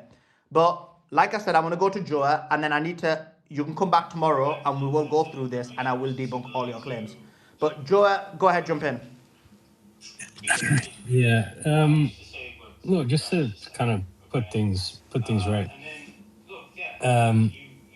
I've looked at the ratios, the civilian to because I used to say what Cyrus is saying, okay, and then look, yeah, and then you do have a video of a guy that looks like he killed a civilian, but you can't look at anecdotal evidence, which is looking at one person and saying that's the whole, right? Because if you did that, then America went into Iraq to target agricultural farmers, because there's a video of a U.S. soldier, straight up killing someone assassination style in the field in Iraq, who was a farmer and was not a militant. So does that mean America went there to kill the farmers of Iraq? No. So you can't use anecdotal evidence and be like, there's proof. That is what Israel does very often, right? You need to look at the whole. You need to look at all the data, right? This is why. Oh crap, Joe! Not you. They got you as well. Conversation, because they look at. I know someone that had problems. But Dr. David Icke said that now they've put some kind of thing in your body now. They'll be able to control you once they decide. Oh crap, you have to Joe! Look at the not data. you. They got you as well. God, Joe! I don't want them to do anything to you, Joe. Oh no! After the vaccine, but we can get into that. But Dr. David Icke said that now they've put some kind of thing in your body now. They'll be able to control you once they decide. Or nanobots that self-assemble. Oh my God, Joe! I don't want them to do anything to you, Joe. Oh no! Yeah, no, but listen, I looked at the data. If you look at Israel's own data, about Hamas, okay, it was a 1.8 to 1 civilian casualty to combatant death. Okay. If you look at Israel's own data about what's happening in Gaza, it's over 6.6. Okay. It's higher now. It's over 6.6. That is almost Rwanda level type civilian to casualty. But they'll tell you, oh, hey, look, they're using human shields, so we don't have a choice. Well, guess what? Everyone has human shields. Israeli bases are in residential areas. American bases are in residential areas. American government buildings are in residential areas. It's a BS excuse, right? Soldiers do go home. Especially in Israel, they go home. It's not like they're all sleeping in a barracks always. So, it is what it is. So you have to look at all the data, Cyrus. And you look at all the data, 1.8 is actually quite low for most wars or most conflicts. 1.8 to 1 versus 6.6 or higher to 1 is a huge difference. And then you can see who's the terrorist in this conflict. So to call some guy who, there probably are some people who are really mad, lost their dad, their mom, their uncle, their aunt, their uncle, and went over that fence and took revenge, right? Probably almost definitely happens. We have plenty of evidence of IDF, commander who went and emptied his rifle into a 13-year-old and said, if she was 3, I would do it again, right? And said this on radio to the rest of his platoon. And then he got lawfully discharging a weapon as his crime instead of actual murder. So you can't look at anecdotal evidence. You have to look at the actual data. And if you look at the data, you'll see that they have a low civilian to death kill ratio. And that kind of proves that they didn't go there to target civilians, or else that would be much, much higher. Right. And you have to do a baseline. The baseline is what happens in other wars. What is the norm of civilian to kill ratio to judge, hey, is this outside the norm? And you know what? When you look at Israel, it's highly outside the norm. And when you look at what Hamas did, it's completely inside the norm. Right. So you need to actually look at the stuff and not use but I saw a video of this, or, there was a bus bombing of that and they claimed it. Yeah. Well, bin Laden supposedly also claimed doing 9/11. Except then, Al Qaeda denies that they actually did it. So what's the truth? Right. Is it the media that says they claimed it? I don't see them saying they claimed it. With the whole bus bombing thing. So you have to watch out who you're getting information from, and then you need to look at the picture of a whole if you're going to give the whole a new name of, they're a terrorist organization. You need to look at all the data and be like, okay, this is what defines Hamas versus here's some guy that just, winded up taking revenge, which is wrong and should be prosecuted 100%. But that's not a reflection of the whole unit. That's just a reflection of him.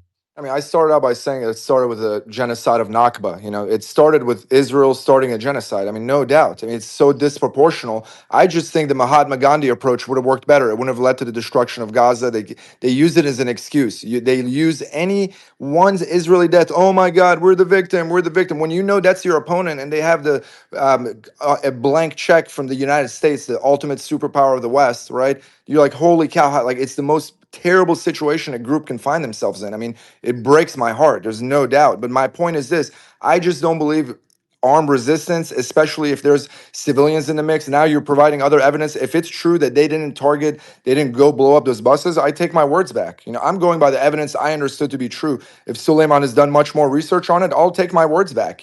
Obviously, I'm for the Palestinians obtaining freedom, right? And I want that to happen ASAP. So this is not a moral position that, oh, am I taking up for Israel? I'm so grossed out by them, in so many ways, and so this is my point is a strategy point. I think any type of armed resistance against them, they own the media, they own the textbooks, they write all the history. So anything you do against them, they're going to put a spin on it and make you look like the devil incarnate and be like, oh, look at the Muslims, look at the savage Arabs, put you in movies, put you in all kinds of things that make, dehumanize Arabs to a point where Yeah, the but American Cyrus, you know public. how you basically make sure that doesn't happen? by not spewing the same propaganda that they say. So, for example, they spewed lies about October the 7th. None of those things happened. And so, what I implore you to do is that rather than equivocate actions done by the resistance and or the Palestinians, and make it seem like it was similar, or if not even similar, but there is some kind of equivocation going on with the Israelis.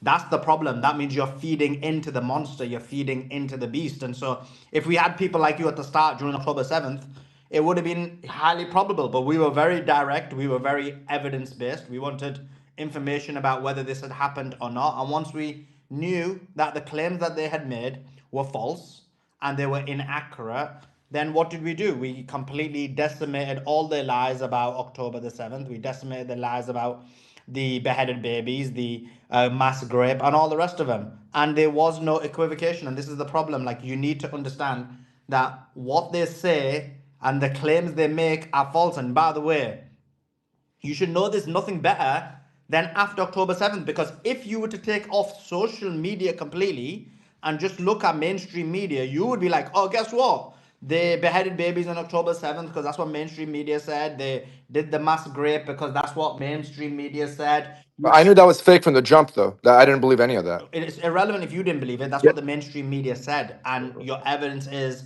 that from 30 years ago, mainstream media is making certain claims. And I'm saying you need to find the primary source evidence for those claims, because in reality, you cannot trust the mainstream media, because the Yeah, mainstream for sure. media has done what it did on October the 7th. And after, they did the exact same thing before it. But the only difference is they didn't have us to debunk their lies and claims. That's the difference. I'll definitely do more research, Suleiman. I appreciate The only your thing I say, effort well, I to make appreciate you as well. The transparency. only thing I say is But like any claim you make, especially when you're basically making a claim that negatively or looks at the Palestinians in a negative manner. The only thing I'd say is that just make sure that those claims have been verified.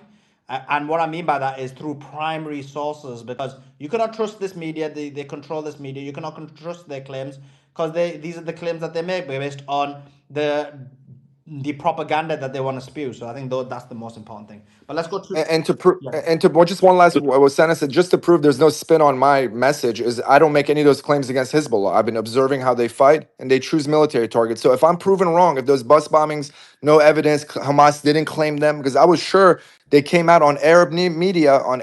So if I'm corrected, I'll eat my words. And even then, right? But even if they did do it, right? It's understandable if It's not they're understand. I'm massacring telling their you now, wives like, and listen, daughters, right? So I can true, see how someone would. true. It's not understandable to go target civilians, and there's a difference between No, Hamas if doing no, I'm saying something and it's not. an individual If your who's mother and upset. sister got killed, I could see one French person being like, "Hey, my mom and sister got killed in front of me by a sniper. I'm gonna go kill the first Israeli I see." I can see how someone would do that, right? Someone who's But it's still wrong. so it's so wrong. It's still wrong. That's why I Anyway, speak again, against it. Cyrus, That's why I speak against it. Still. Cyrus. Like I said to you, this is propaganda. This is false news. So even when you're saying you can see how someone will do that, it didn't happen. And again, when you look at this primary media, which is obviously not going to exist, what you'll find is that you need to look at what it really is. I'll give you an example. So after October the 7th, the Zionist media claimed that the resistance said that they will continue to do October 7th again and again and again. And then we researched it. There was a random person who said it, and he took it back because they said, look, this is not the position of the resistance. This isn't the position. So in reality, again, by the way, I'm not even saying that exists. I don't think it exists at all. But that being said, that's the other element. Okay, because we've got an interview with Carl Zar coming up. Great interview, great knowledgeable guy. His YouTube channel is brilliant. So before we get him on, I just need to give Ayad and Al Farsi, because they got their hand up, a quick 30 seconds, and then we'll move on. Go ahead, Ali Ayad, and then we'll go to Al Farsi. Yeah, thank you, Suleiman. I just wanted to, the topic got derailed. I was initially asked about what do I think of what's going to happen to the regime. So I wanted to stick to Iran, and I would like to continue a dialogue if there is time with Farsi. The best thing for that one is, brother, if you come back tomorrow, we'll continue that dialogue on tomorrow, because I think that's a worthy conversation to have. Because in literally 2 minutes, I am going to be switching to the other channel to do an interview. And then straight after the interview, we've got the interview with Simon Dixon that's going to go live. So I want everyone to move across to there. So everyone will watch that anyway. So anyway, Al-Farsi, quick 30 seconds. Yeah, I just want to say, for every theoretical bus bombing, how many times has Israel mowed the lawn? But I'm going to leave it at that. I can expand that farther. But Suleiman, I thank you for the time. I really recommend you reach out to Ali Alizadeh. He's a London-based Persian journalist, and he is just phenomenal. I think you would really like him. He does both Persian and English Yeah, content. my problem is But I did try. The issue is, so like for a lot of my interviews, because I've got a big social media channel, unless a few people connect me, but generally speaking, because I've got a very big social media channel, when I message people, they agree to interviews. Obviously, I've got like 800, 900,000 followers, and I put the clips out and they get a high views on all my media channels. The issue is that because I don't have my blue check mark, because Elon Musk took it away, and because he is a Zionist shill, because of that, the issue is I'm not able to message certain people. So if certain people have their settings on where you need to have a premium to be messaged, then I can't message them. So before this, Ali Zed, I think his name is, I believe he got banned as well after that. But before he he got, did. That's yeah, correct. but before he got banned, I did try and contact him, but unfortunately, I wasn't able to do so. I did it with my alt account, the second account. It's got like 40,000 followers, but again, he didn't reply to it because it's probably a small account. So this is the issue that I had in basically trying to contact him. So I did try. Dr. Izadi knows him. He just did an interview with him. Well, okay, I can ask him. I just don't. Okay, I can think about that. But just a suggestion. Again, thank you for the space, though. I look forward to the interview. Cool. The next interview. Appreciate it. And yeah, thanks for that. Appreciate it. I think you're very good suggestions. I don't see it as negative what you're saying. Carl. So just 1 second, guys. I'm just gonna put this in the nest, which is the link to it. Okay. Everyone, come across there to that link if you can. That would be awesome. And if you're on